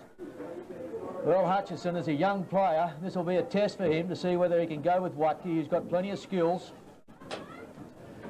And the sort of footballer that can really get on top in a hurry given a half an opportunity. So let's see what he can do with this kick. On its way it goes, in towards goal as a breeze picks it up. Fairly strong that wind too now, Ray, as it just picks it up at the last few metres and swings it away from its target. Yeah, a couple of the spectators indicated half-time there that the breeze has sprung up a bit, and it is fairly strong out there at ground level. Pretty hard in the confines of the box up here to pick up just how strong it is. As Mark Hall looks to bring the ball in from the kick out. He's kicked it high, it's out to the 50-metre line. Up they go, no one gets a hand to it. Watkey's in front position now. He feeds the ball to the boundary line and it falls over and runs over the boundary line and out of bounds for a throw in on the half-forward flank. Interesting to see when they started the quarter how close Hutchinson was standing to Watkey. He was really nudging him up, but the last two passages, Hutchinson hadn't been really too close to it, Simon. Yeah, I think he's watching the ball and not concentrating on his opponent, but anyway, that's his problem as a throw-in. Once again, Kendall goes up to win the ball down. That's almost out of bounds on the full. In fact, the umpire, very good effort by the young boy. He was right onto that one as it came off the boot of Rosa, and so the free kick to be taken by Hennessy. On that half-back flank, goes for the short pass, looking for Darren Atherton. Oh, beautifully placed kick as he chipped it between two players. Atherton goes in and takes the mark. Well, Tenardi been out for a few weeks with a groin injury, Ray. It'll be interesting to see just how fit he is as that kick by Bedford into the centre of the ground. It goes from behind. Durack set himself, but it was Johnson that cleverly marks in front. He comes up and he's away quickly as he goes down towards half-forward. Keeble leads the race to the ball. Couldn't claim it as he runs in, uses hips and shoulders to charge away through the pack. In goes Sugar Atherton and gets the hurried one down towards full forward. Out comes Treagle. Also there is Clifford. Paddles along in front of him as he heads it up towards the forward pocket. Gives a hand pass inside looking for Cuttress. Gets around a couple of players. Screws back towards goals. Ooh, I think he was just offline. Unlucky for the Dons. He's just missed to the near side.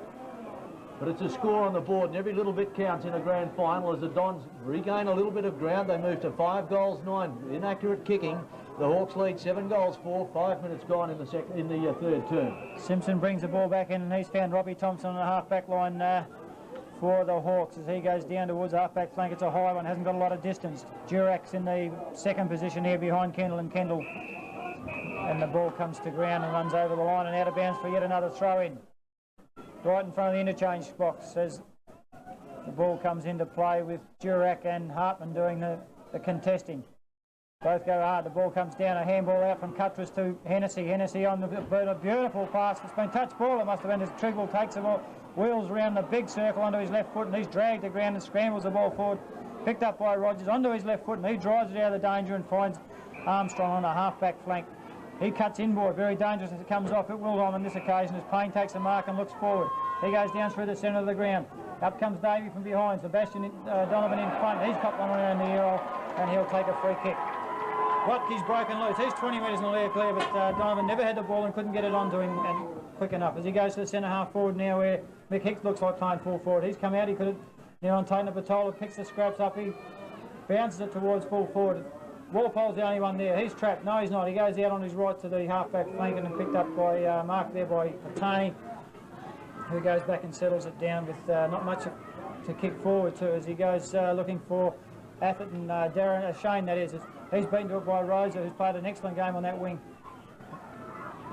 The ball's run over the line out of bounds. I thought there was a free kick going to be played there. I thought he could have got one for in the back, but the boundary umpire is the one that's got the ball at the moment, and he'll throw it in on near on the wing as it comes into play. Up they go. Ball comes down to Darren Atherton. He's lost possession of it. It's picked up by Craig. He's upended, done ceremoniously. In comes Kendall. Kendall over to Patane. He runs up through the middle. Now he looks forward down. Clifford's at the back. He should have stayed down. He's still going to have the chance to recover. Keeple's quicker. He can't pick it up. He's surrounded. He gets it out towards Rogers. He does. He sidesteps nicely and moves out onto his right foot as he kicks the ball out wide. There's nothing out there besides Hennessy. He takes it on his chest, settles, looks forward as Hartman's in front position this time. First time he's been able to take a clear mark against any opponent. Maltoni was the one there and never went hard enough at it to destroy the ball. And Hartman has it some 50 metres out. He'll kick from 55. It'll be very difficult to get the distance here. Not too many big men back there as Keeble comes across the back. Trigwell nearly takes the mark. Simpson's claimed the mark, but it certainly came off Trigwell's hands first and trickles over the boundary line in the forward pocket for Donnybrook. A little bit of stop-start stuff there at the moment. I think the players are waiting for the umpire's whistle. They've just got to get on with the game and go with the flow as the throw-in takes place. Hartman up. Good to see him starting to get a few touches. Brings the ball to ground. A little bit of complacency down there by a few of those Hawks defenders, and that one has gone out of bounds on the full. There's 2 or 3 of them a little bit uncertain of their movements, and leave it to me, they all cried, and the ball was left, and eventually the mistake was made. So a chance now for Trigwell from the right. Well, he'd be nearer to the forward pocket, about 35 metres around, but a very acute angle. kicking into the breeze and take a good kick to score a goal from there as a kick on its way. It's not a bad one as they set down there on the edge of the goal square. It's gone off hands and through for a minor score. So again, the Dons just peppering away, moved to 5 goals 10. The Hawks 7 goals 4 as we've gone to nearly 8-minute mark. Kick back into play once again. Oh, very casual stuff as it was kicked into a nest of Donnybrook players. A chance for Cutlass, who's been a good player. Bombs it into the goal square. They set down there a chance for the Dons. As it's taken by Alan Howell, it screws back on the left foot. Straight up and down it goes. The players up. Everybody in for their choppers. Hartman goes in, can't put a handle on it. Eventually it's jarred away from him. Payne pushes into open territory. In goes Kendall. Gee, I thought that was high. Play on call. No big pardons out there at the moment as it comes away of Tanati. He clears down towards centre wing. Caught underneath the ball with Batola. In goes Rosa. Can't make the ground. Picked up by Sugar Atherton. He's immediately framed as Rosa sets himself over the top. Play on call. Eventually the whistle has gone. And it's Atherton been penalised for that, and there was about 2 bob each way in that one. So we wait on Rosa. He's just backward of the centre wing. The kick covers about 45 metres down towards half court. A bit of pushing and shoving takes place down there. The ball was the second thing on their mind, I think, and it's gone over the line out of bounds. I think Sugar was a bit hard done by in that lot, Darryl. He appeared to be ridden into the ground and then was penalised. Umpire White was certainly a long way away. Nearly as far as we were. Yes, maybe a fraction closer, but there's the throw-in. It's trying to charge his way through the pack. There was James Craig.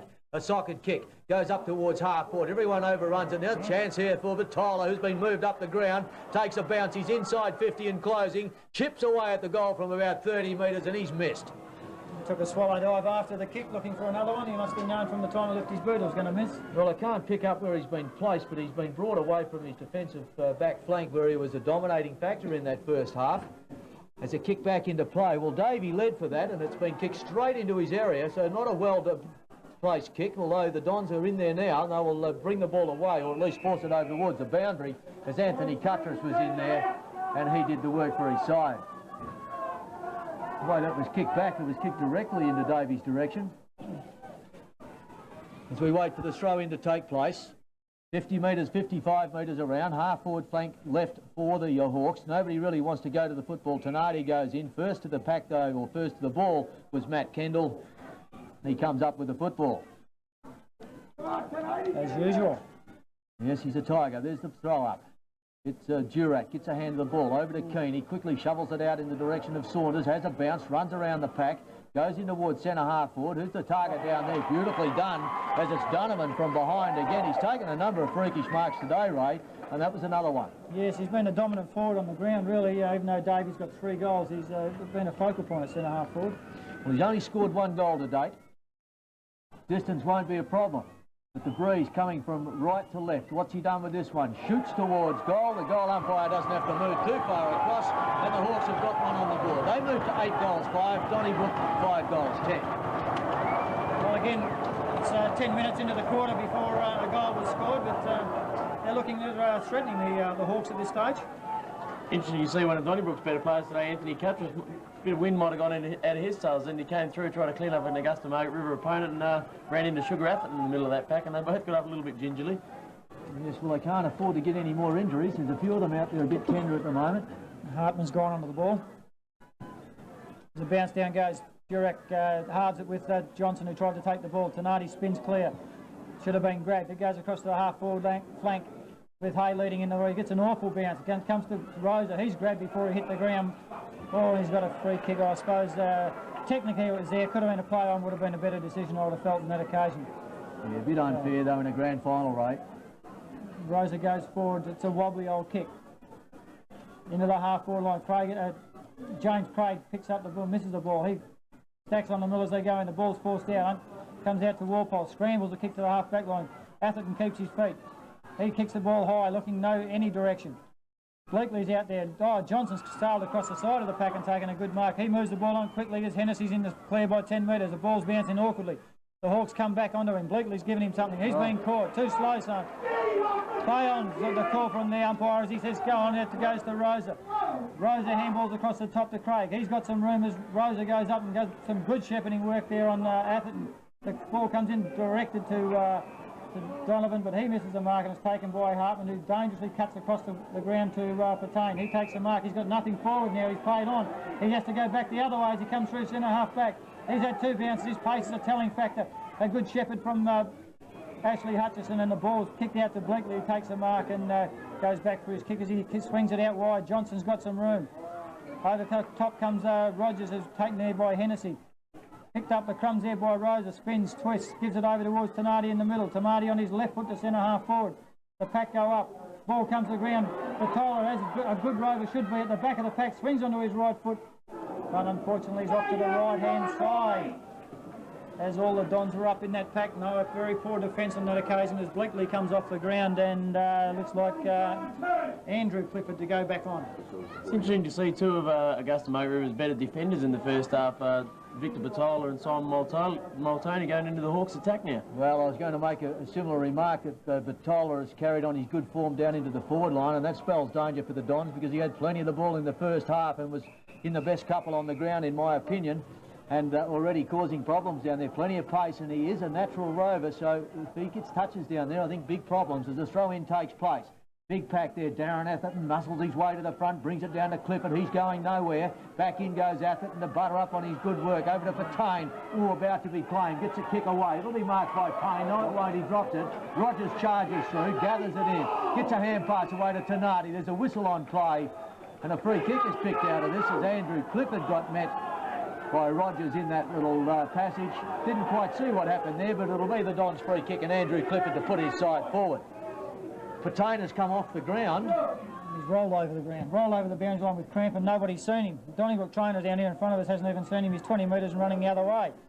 Well, Patane is off the ground at the moment, which is he's right. Limping. But he doesn't seem to be quite too free in his legs as the ball back on the ground, hooked away from the pack, up towards the half-forward line it goes. Kendall goes in, he's trying to do something to lift his side. It spills off the pack over towards people. Beautifully done. He paddles it out in front of himself, follows it up, and now takes a bounce as the big fella charges into the centre of the ground, looks for something further afield. A few woos coming out of the crowd. There is some hips and shoulders being exchanged. Gathered in by Davey. The hand pass on towards Batola from 50 metres. Stand and deliver into the goal square. They go, and Multoney. Well, the mark of the grand final. He had the set. Dragon could do nothing really but stand there, and Multoney up and over his back. An absolute screamer.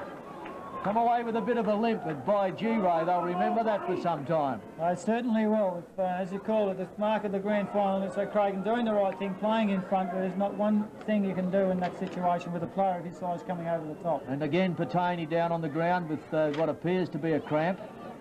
Unusual in just after half-time that he's cramped up. But he does run a lot, so we wait on Multoney. Can he finish it off with a goal as he shoots on goal? No, he doesn't. And he's away to the right-hand side. And a little bit of disappointment after such a great mark. So 8 goals, 7 the Hawks, 5 goals, 10 the Dons. Almost 17 minutes gone, third term. Yeah, a bit of a letdown after the mark of the day. Nevertheless, you've got to finish him off to get the 6 points. As Hall looks to what options he's got available to him, most of them are covered. He goes straight down the centre of the ground. Hayes in best position to mark. Donovan forces the contest. The ball comes to ground. He's upended by Athens. Picked up by Keane. He's twists and turns. Then feeds the ball out to Tenardi. He doesn't appear to be 100% the way he's moving. He runs onto his left foot towards the forward pocket. Multoney's in the position to come, but across the front comes Donovan. And the marking power of the Dons forward starting to tell in the last few minutes of this ground. He's a left footer. He's on his wrong foot. But he'll kick from just inside the 50-metre line unless he looks around. He's going to put it to the centre of the top of the square. Good thinking. Davies in the position, but a big mark there taken by Durack. Durack just stood there and they just ran into him and bounced off as he braced himself for the pack. And he's taken a mark now. He's not the most reliable kick around. He's not the longest, but he'll certainly get the distance. It's a matter of direction on this occasion. It's a goal the Dons just didn't want, with a couple of their players showing signs of wear and tear, and Patane still not moving too freely down there. And he's been one of their better defenders today, so we wait on Durack. The dominant big man in this game, very close to best on ground. Can he finish it off? Oh, what an awkward looking kick, but I think he's done the job. Yes, he has. Well, awkward's not the word for it. Flower bag punt to win about 30 metres and only needed to go 25 and only just sailed over the top of the jostling players in the square. Had it been a pack there and somebody will wake up, there's quite often it could have been touched then. It's interesting to see, like Donnybrook have usually got some great overhead players like Kendall and Carl Trigwell and Hartman, and Darren Atherton's very good overhead, but today the Hawks are really taking some great marks overhead. Well, I can't believe that Cuttress is being brought off the ground. He's been a clear winner out there today. But it's great news to see that Troy Bedford is coming back onto the ground, which obviously means he wasn't seriously injured, so that's great news. But, gee, I can't understand Cuttress going off. Yeah, I can't understand it too much either, Terry, but it's great to see Troy Bedford back out there, as you say, because they've seriously missed him across half forward. Maybe he can add some spark for him. It looks like he's going to get a kick straight away here. Well, let's hope he gets straight into the game. He's one of my favourites. It's taken away by Thompson in defence, or Wrigglesworth it was. The ball spins out of the pack over towards Thompson this time. Well, puts a head down, runs into a teammate, but gets a kick away out towards Rosa. There's a player down out there for the Dons. Looks like it's Hennessy with cramp. Gee, that's not good signs, is it? As Rosa chips the ball short, Donovan dives at it and takes a mark only centimetres from the ground. Outside 50 metres, wouldn't score from there, although the breeze is over his shoulder. It'll be a long one in towards the front of the square. That's the direction the kick takes. From behind, Davey almost pulled it in. Couldn't do so in the end. In goes the player there for the Hawks in Saunders. Couldn't pick it up. Patani's recovered enough. Gathers it in. Away he goes in characteristic fashion. Takes a bounce and shrugs a tackle. Goes up towards the wing. Kendall up. Couldn't mark. A chance now for Tenardi as he goes after the ball. I agree with you, Ray. Doesn't look very fit, but won the ball out. Over towards Keane. Solved the dummy with a hand pass. Over towards Big Durack. Gee, they're playing with him at the moment. Or chips in short to Keane. Fraught with danger as Triggle was closing, but got away with it. The Hawks becoming a little bit arrogant at the moment. And look at Keane now. Steps around a couple. Threads a long hand pass through to Craig. Now, they deserve to lose this ball and will do so as it ends up with Big Hickman. Back it goes to Clifford. Uses a chip pass. Or straight into an opposing player in pain. Breaks the tackles. Then gets away with a long booming punt towards half forward. They set down there. Donovan up. And the mark has been paid. Well, there's some errors being made, Ray, and Donovan's kick towards half forward from behind. It was Multoney, tried to pull it down, goes back at the football, uses his strength to paddle it out towards a teammate in Craig, gets a left foot snap away, but way off the target, and he's just managed to put it through for a behind. Yeah, see, they're doing all the attacking now. They could be the writings on the wall at this stage, but Hennessy's down still in the hands of the trainers on the other side of the ground, so they're one short in the forward line and they can't get the ball across that far. I wonder whether the emotion and adrenaline has gone to the legs of Donnybrook, Terry. Often that's a problem, as Michael Clark, famous player, once said. It certainly can do. Yes, nervous tension can do that to you, and a few of them are showing signs of that. But anyway, there's still plenty of time for them as we see Cragen with the football forced to go onto the left boot, slams it up towards half forward. Thompson, a diving mark in defence.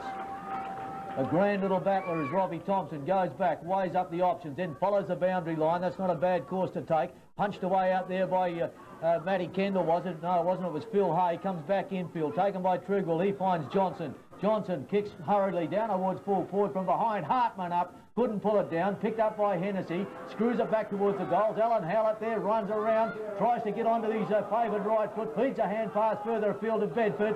Gathers it, loses it. Gets it to Hartman. Forced to get around one player. Chips with the left boot. And he's off target. Well, they deserve better than that. They really do need a goal, but it wasn't Hartman's... it wasn't his opportunity to put it through.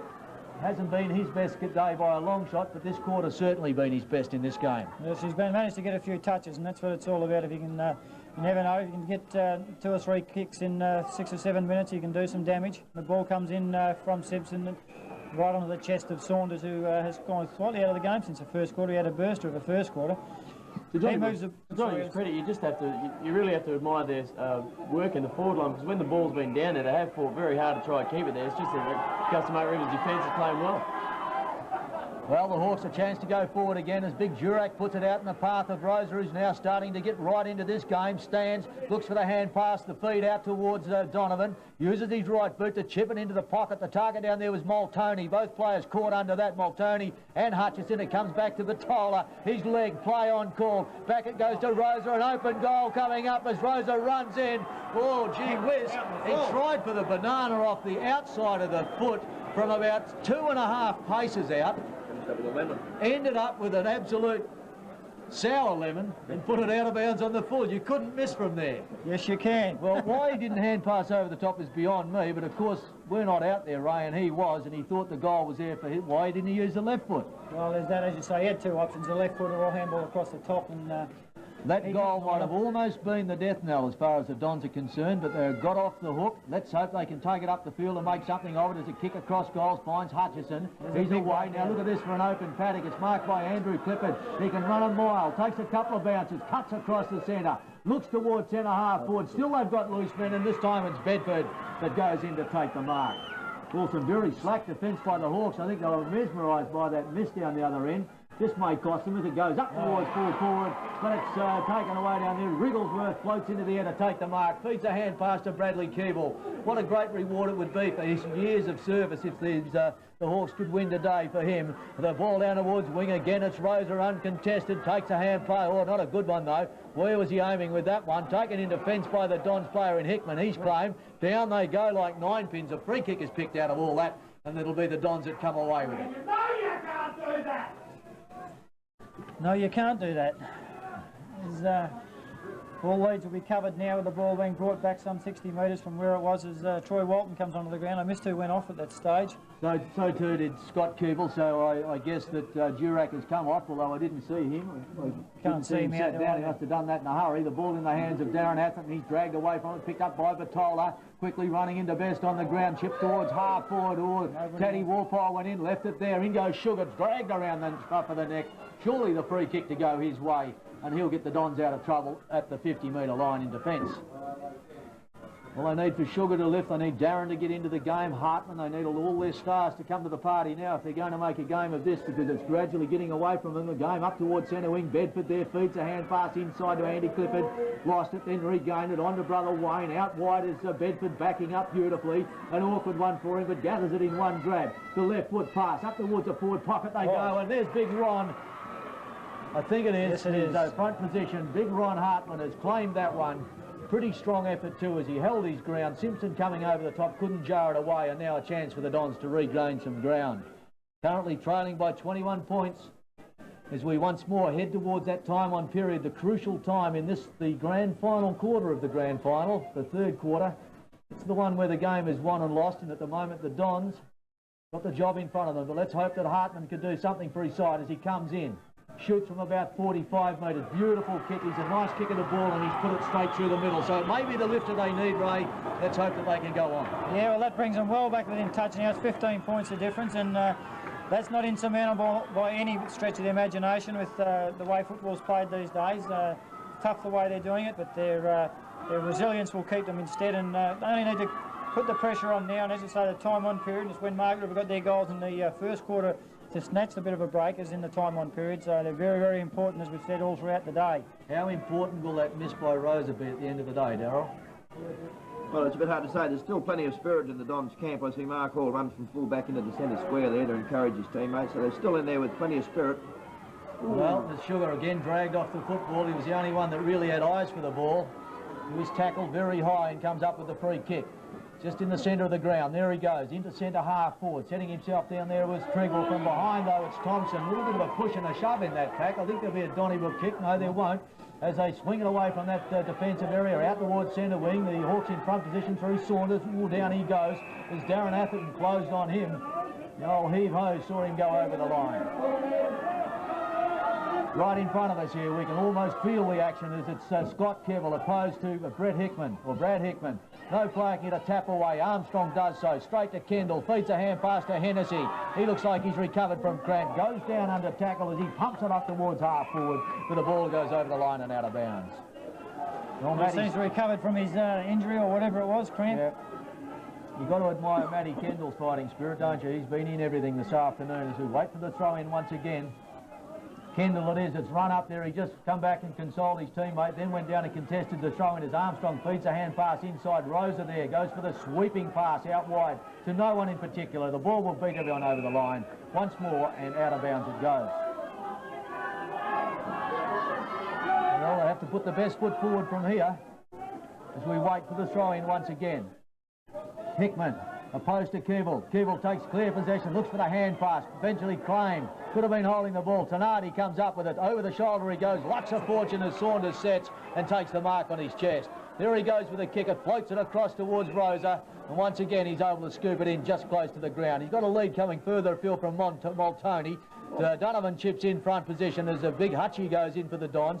Gathers it in, chips it out wide to accommodate Patain. Pumps it out in front of himself and sets sail after it as he runs up towards the centre. Took his eye off the ball. That allowed Armstrong in to halve it with him. Now the Hawks will clear as Rogers comes through. Gathers it in. You can probably hear his Uncle Nelson next door applauding that lot. Down the forward pocket they go, off hands, over to Warpole, he's claimed, play on call as it's thumped away from the pack there by Hutchison, over towards the boundary. Hall comes out, gathers it in, left puts it out of danger, back towards the wing they go. Warpole stands his ground, the ball jarred away from him by Rogers, down they go out there, as Warpole again, not a lot of assistance coming on, might add, as Payne eventually comes up with the football and goes back towards his own centre wing. Ray, give us a hand. Yeah, Troy Walton takes the more on half forward flank now. Well, Terry's as we going take to it over. He's settled the game down a bit as he goes back, kicks high. The Donovan from the side, Davey from the back. The ball comes forward to Donovan. He's recovered, gets onto his right foot. He's put it at the top of the square. There's no one there. They're 20 metres away from the nearest player.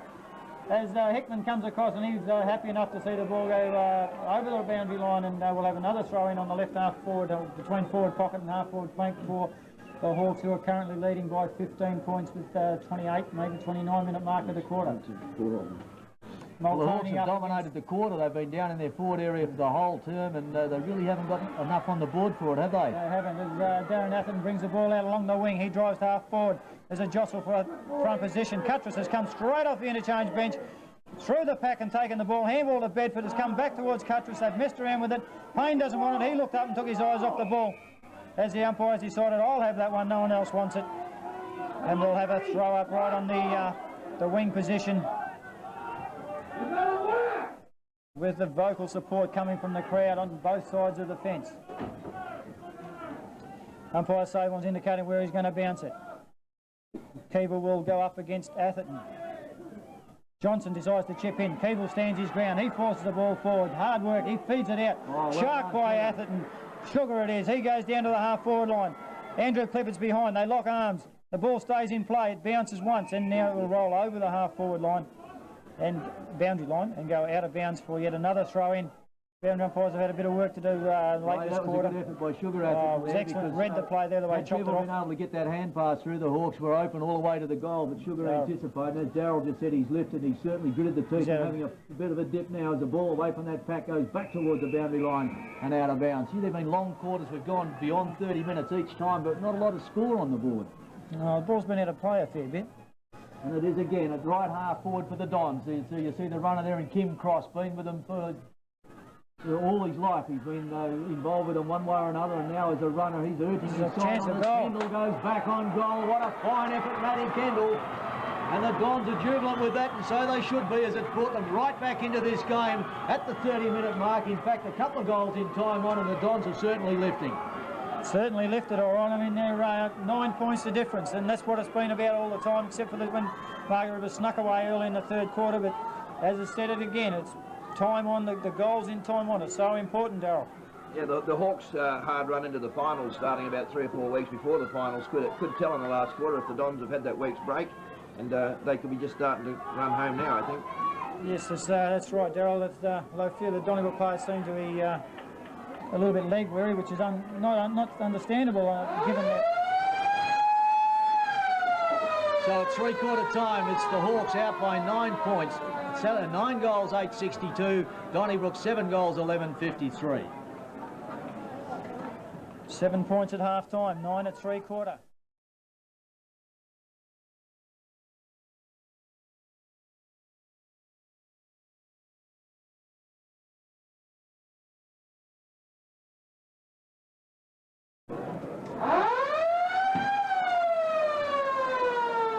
Clifford's on the wing.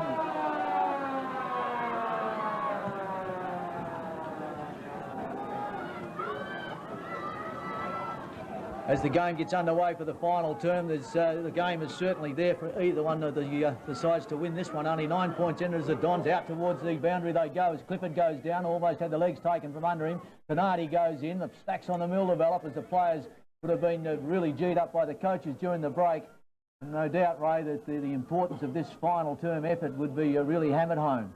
Yes, not a lot they could say, as we were discussing earlier. It's pure adrenaline from here. No matter those with the run in the legs that'll make the most of it from here on in, as the Donovan cops one around the ear. Oh no, oh. I don't know which free kick he played. It must have been about the second or third one there, but his jumper's over the top of his head as Armstrong's got the free kick. And he looks further afield as he goes towards centre half forward. Donovan's there, Davies there, at the back of the pack. He should have taken the mark.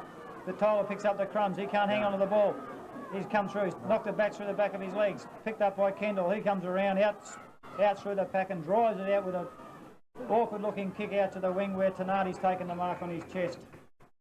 As he goes back with Bedford on the mark. Good to see he's running around in, looks like to be in fine fettle these days.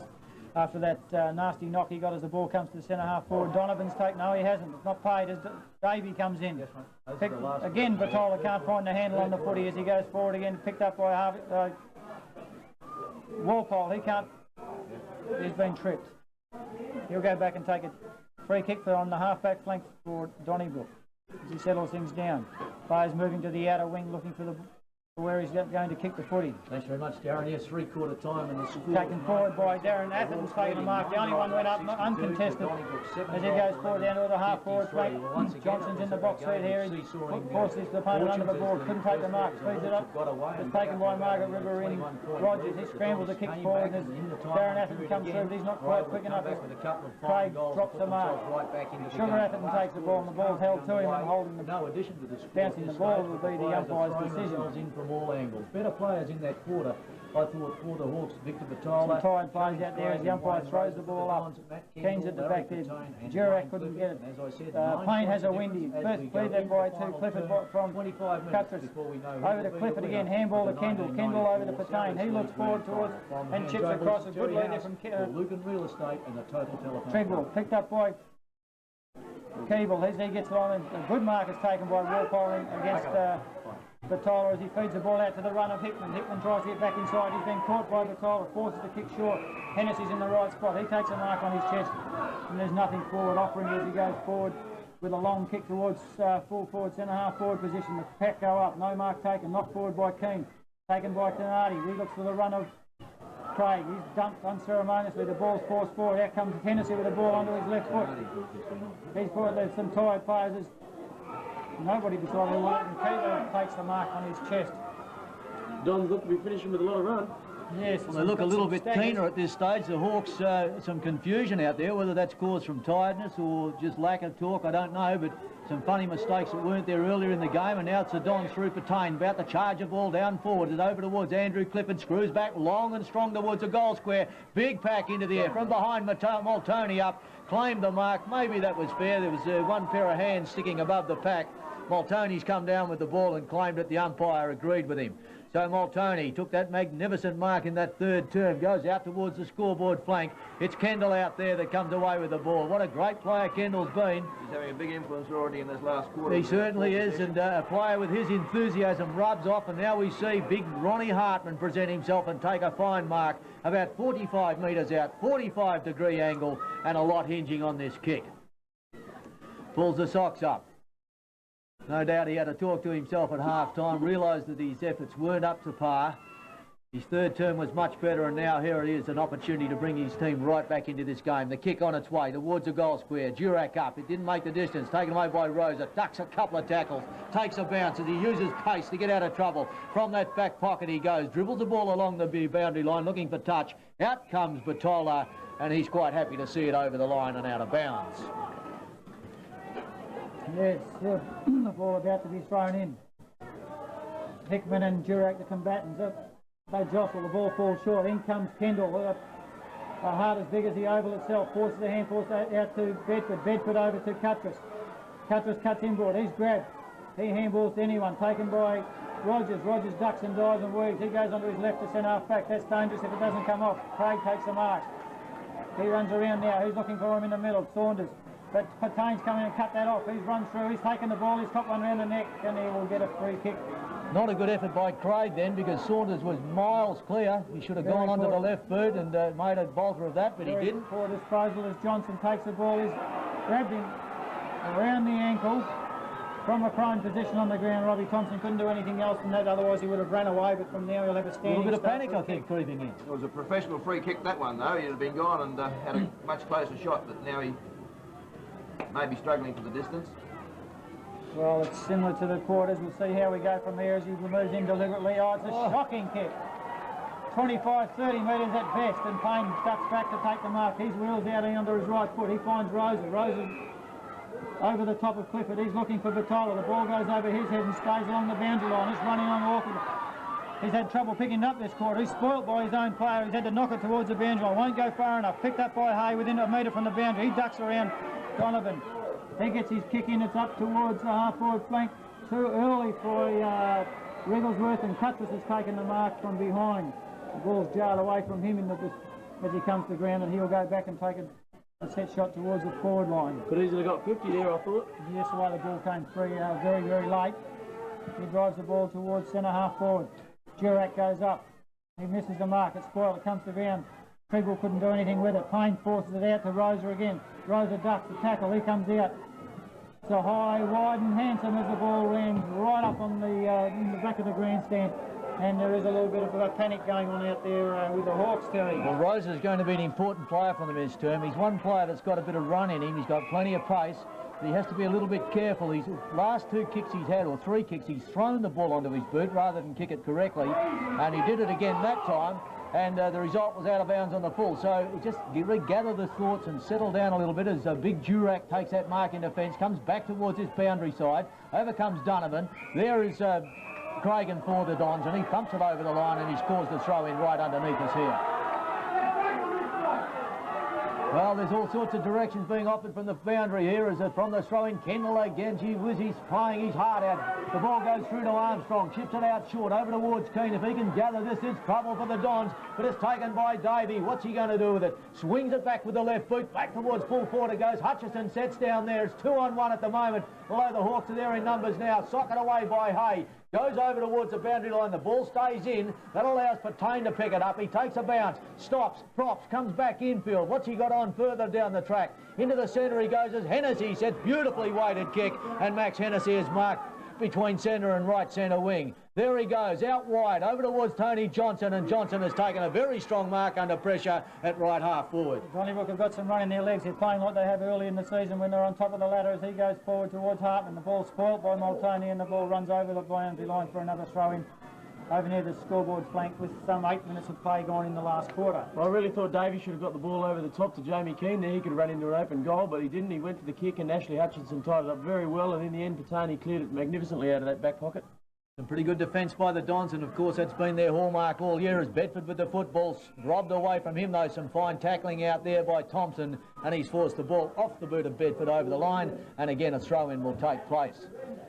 9-8-62 plays 7-11-53, 9 points in it. Some very nervous spectators at this ground, I can tell you. It was a long time between drinks for the Dons, nothing ever for the Hawks in league football, as we see Walpole with the football, gives it over towards Big Hickman. He's been a quiet contributor today. Into the arms it goes of David Payne, but jars away from him over towards Andy Clifford. He swung off at Vitola, picks it up, one grab, drive down towards half forward, but Hay leads the race to the ball out there, gets a poor bounce. That allows Donovan in with an opportunity, tries to scoop it back between his legs, but Philip Hay goes back with plenty of heart and character to bottle the ball up, and he's forced to throw the ball up at that left half forward position. You'd have to say after a dodgy start, Philip Hay's been fairly good too down there. Yes, he certainly has, and Rosa coming off, and as I said, I thought he'd be a big part of this final term, but he looks like he's run out of legs, as there's a free kick picked out of that, and that's a costly one, as will be Donovan, I think, with the free kick, and he's about 65 metres from goal. Walton just onto the ground is giving him plenty, and there's a bit of a stoush at centre half forward. Get the mind on the ball, boys, as Davey. While that was going on, eyes were taking off him. Davey floated into the open spaces now, and it's on. The Hawks could well lose the ball here if Watke doesn't settle down.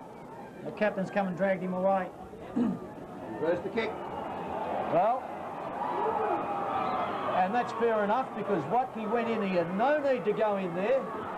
Now, it's cost the team a goal, or a chance to goal at least, and Donnybrook can rebound with that, although Walton's come in. The ball jars back over towards Vitola, gets around 1, 2, gets it on to Walton, he's dropped it, caught, play on call, it's socked away by Vitola, marked in defence by Warpole. Gee whiz, there's some mistakes being made out there, but the pressure is intense. Out it goes wide to Kendall, further afield, Johnson with the football, closing on him is Saunders. Where's he been for the last quarter? Down towards half forward they go, it skids off the hands of Rogers, it comes back towards Darren Atherton, over towards Bedford, the players the Dons look for drive. Bedford, or rather Atherton's kick towards full forward, up goes the pack. Multoney emerges with it somehow. Players want to punch up out there at the moment, that's not the way it should go. There's a high fly out there for the Dons was Kendall. Oh gee whiz, this is tight, tough stuff. It comes over towards Bedford. Bedford goes high back towards Atherton. Atherton's kick finds his brother Darren, and from 50 metres Darren Atherton will shoot on goal.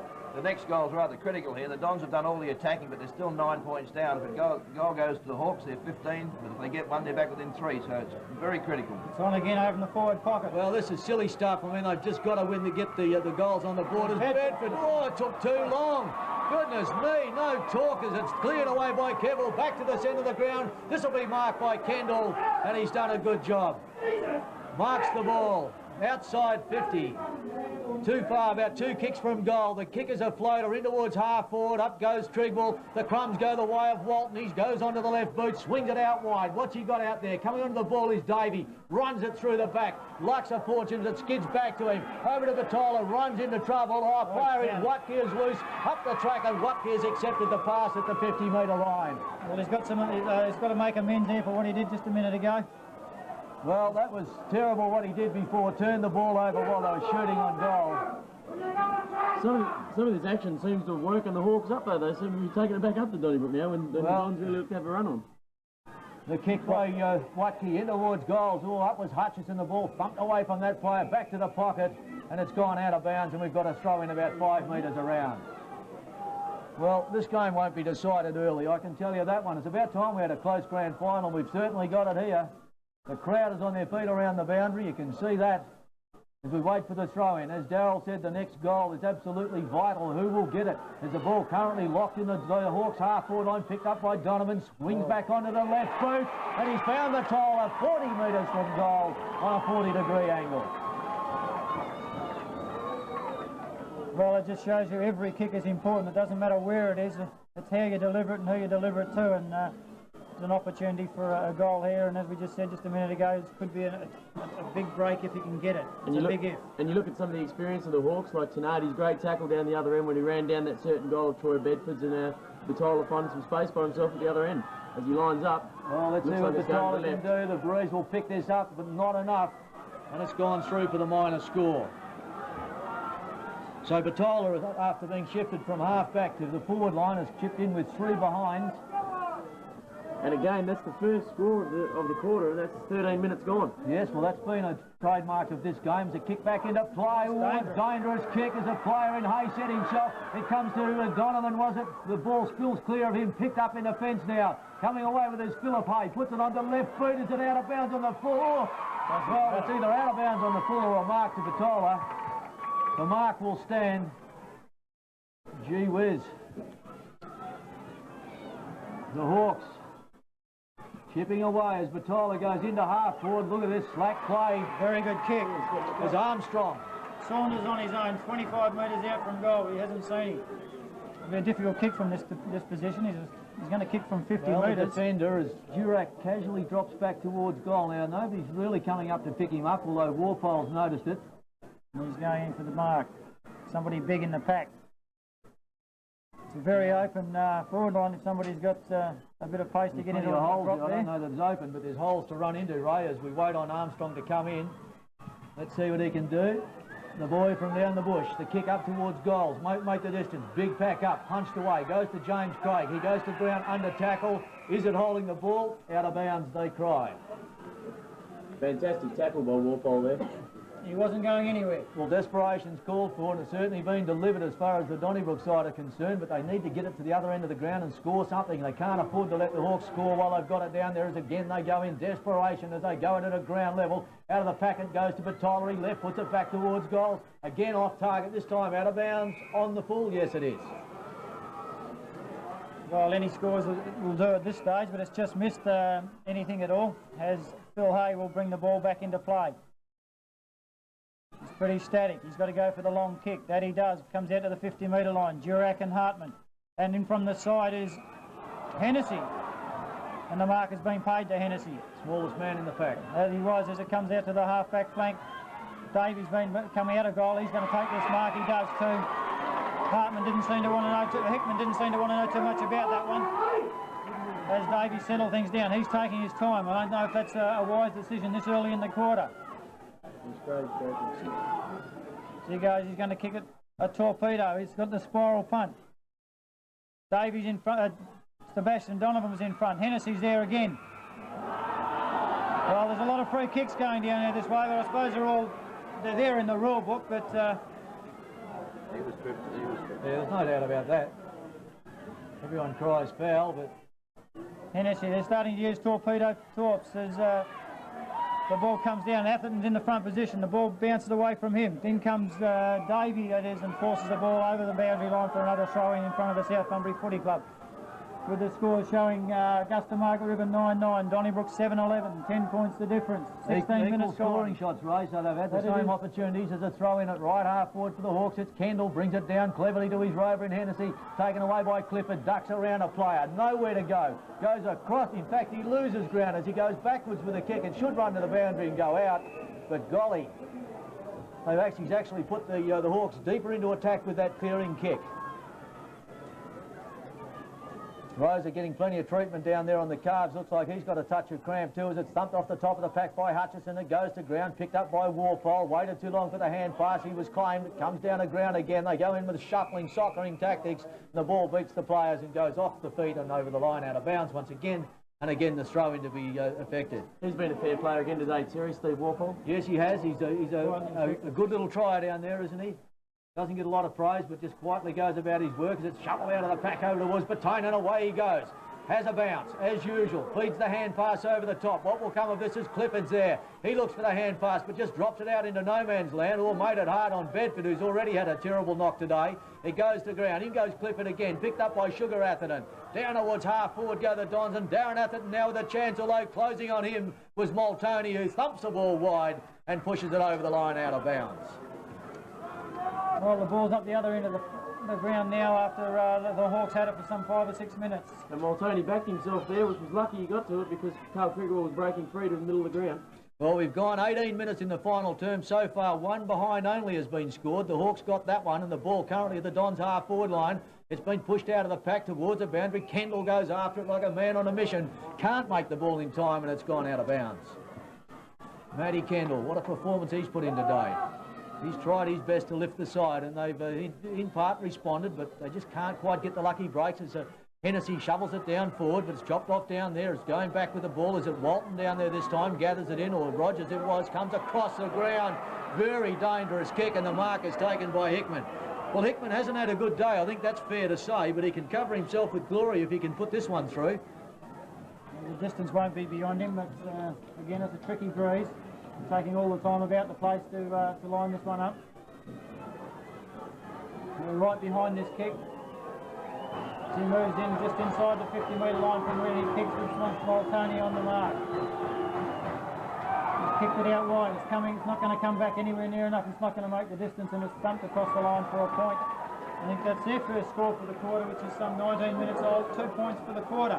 Interesting to note that both sides are getting opportunities well inside 50, Darryl, and neither side can convert. No, the kicking hasn't been good. Oh, now Payne has played to himself in the goal square. Now what will happen with this? Goodness me. Well, the umpires appear to make a mistake there. The ball meant to be kicked 2 metres clear of the goal square, I think. Well, that one landed about a foot out of it. Gee whiz, what a shocking error. That's That's a good kick into play. That's exactly what you need to do. Kick it long and strong. Get it as far away from goal as you can as Atherton comes away with the football. Sugar that is. Back towards half forward. Taken by big Lance Durack. Clears away out towards the boundary. Not a bad kick either as Batola's there to receive and play on if he wants. Down towards half forward. Donovan sets Hay there. Carries both players from behind us, Donovan. Pushes it on to accommodate himself, but Mark Hall with good body strength gets rid of his opponent. Comes back with the football. Bombs it back towards centre wing and Hickman stands and takes a mark on his chest. Well, they're getting plenty of instructions, these players. It's a bit tougher when you're out there, I can tell you, as it goes down towards Treadwell. Can't mark it. Oh, gee, that was claimed by Keeble, but it was never his. The hand pass comes away over towards Wayne Clifford. In towards goal with a wobbly old kick that lands into the arms of Troy Bedford. Now, surely the Dons will goal from this. Well, goodness me. Slack defence. If the ball's away from your area, you've just got to go back and pick up, Ray, and they're just not doing it at either end. Hartman being put back into defence as we wait on Bedford from 30 metres. Chips at the football, and he has missed it. Goodness me. That's a disappointing effort, especially after Mark Hall's great work down the back. Well, he didn't kick the ball. He just dropped it onto his boot and tries to chip it through. We've seen that a number of times today by players on both sides been lining up from goal and close in. They just haven't kicked through the football. Who'd want to be a coach, Ray? Good. It's just on 5 minutes of play left, according to the timekeepers. We haven't had a goal scored in the quarter. Not a goal scored. Well, the next goal could probably win the game of football with 7 points in it. Jamie Keane to kick the ball back into play.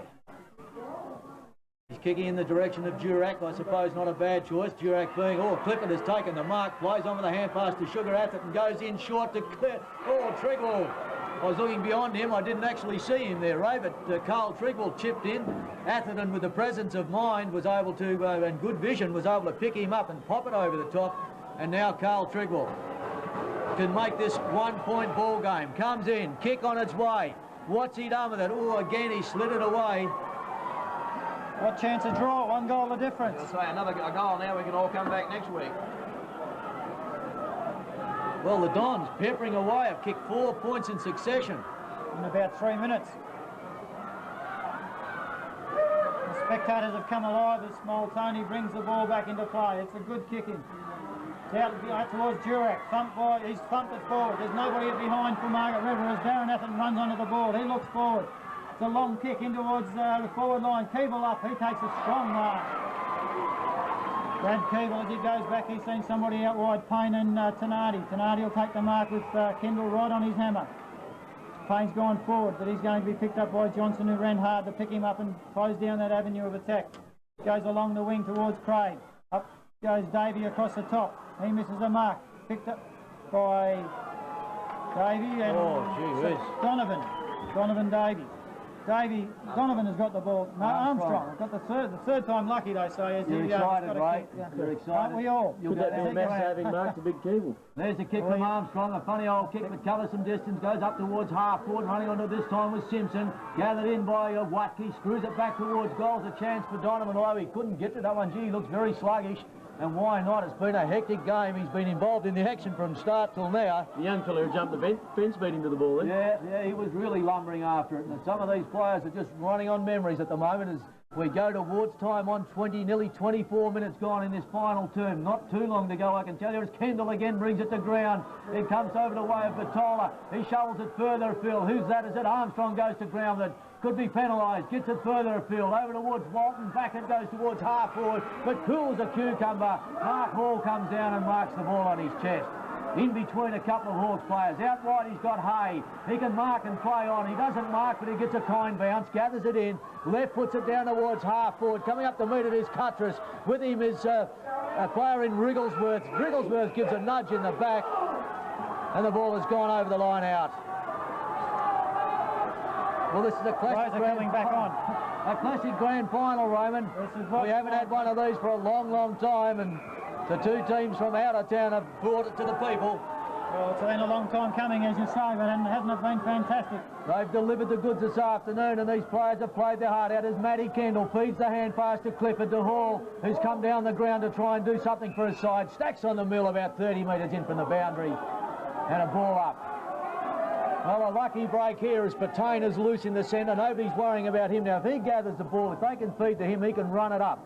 Let's see what happens as Durack brings it to ground. It comes away over towards Robbie Thompson. Looks for the hand pass for Batola. I think he'll be happy to see it out as he heads towards the boundary. And Neville Clifford picked that one right. No effort. No effort. A vital decision, but it was certainly the correct one as now young Clifford plays on. Neville's son goes towards half forward. There's a nest of Hawks players there. Taken away by Tonati, who kicks back. What's he got there? Donovan comes up and takes a mark on his chest. A mark that could almost win the game as he's gone down with cramp. Well, there's certainly thrills a minute here at the moment as Donovan, the long one, or he has attempted the long one, didn't cover much distance, down towards half-back, a mark taken down there by Hennessy or Kendall. Kendall goes wide over towards Hartman, looks for the hand pass, further field to Patane, and this is what I was talking about. He can run with the ball, does so, goes out wide, he's got Troy Bedford out there, takes a mark on his chest as he's marked it on centre wing. Darryl, if you can find out how long to go, he cuts back in, takes a bounce, looks for the kick, a long one, floats down towards the pocket. About a minute to play. Multoney sets himself and he takes a mark on his chest in the last line of defence. Well, About a minute to play. a minute to play as Multoney's marked down in the back pocket, goes out wide and finds Tonati. Well, with a minute of play left, Tonati now, the Hawks holding the lead. So Players coming from everywhere. There's a short pass on and it's been kicked to a player there at the time, and I think it is Mark Armstrong who's marked at centre half back, or just wide of that position. Goes out wide now. I think they know they've got the time on their side. The ball comes behind the pack. Scott Keeble's got it. Runs onto it, dragged away from it. Goes to ground. Play on call. The umpires are letting this game go its distance now as we're almost out of time. Back in there for the Hawks goes Philip Hay. Tackle by Rosa. Drop the ball. And I'd say that's about the ball game. There it is. It's all over. The Hawks have won their first ever grand final, 9-9-63, defeating Donnybrook, 7 goals, 15-57. Well, what a fantastic game of football, and how would you be a side that was only leading by 9 points at three-quarter time, kicked 1 point in the last quarter and still won the game? Well, unbelievable. Have a good week. Well done, mate.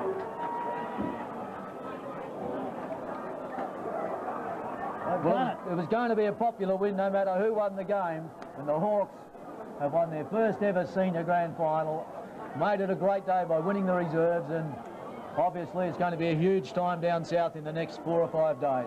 That it will be, and dejected Donnybrook players lying where they were at the time of the siren went.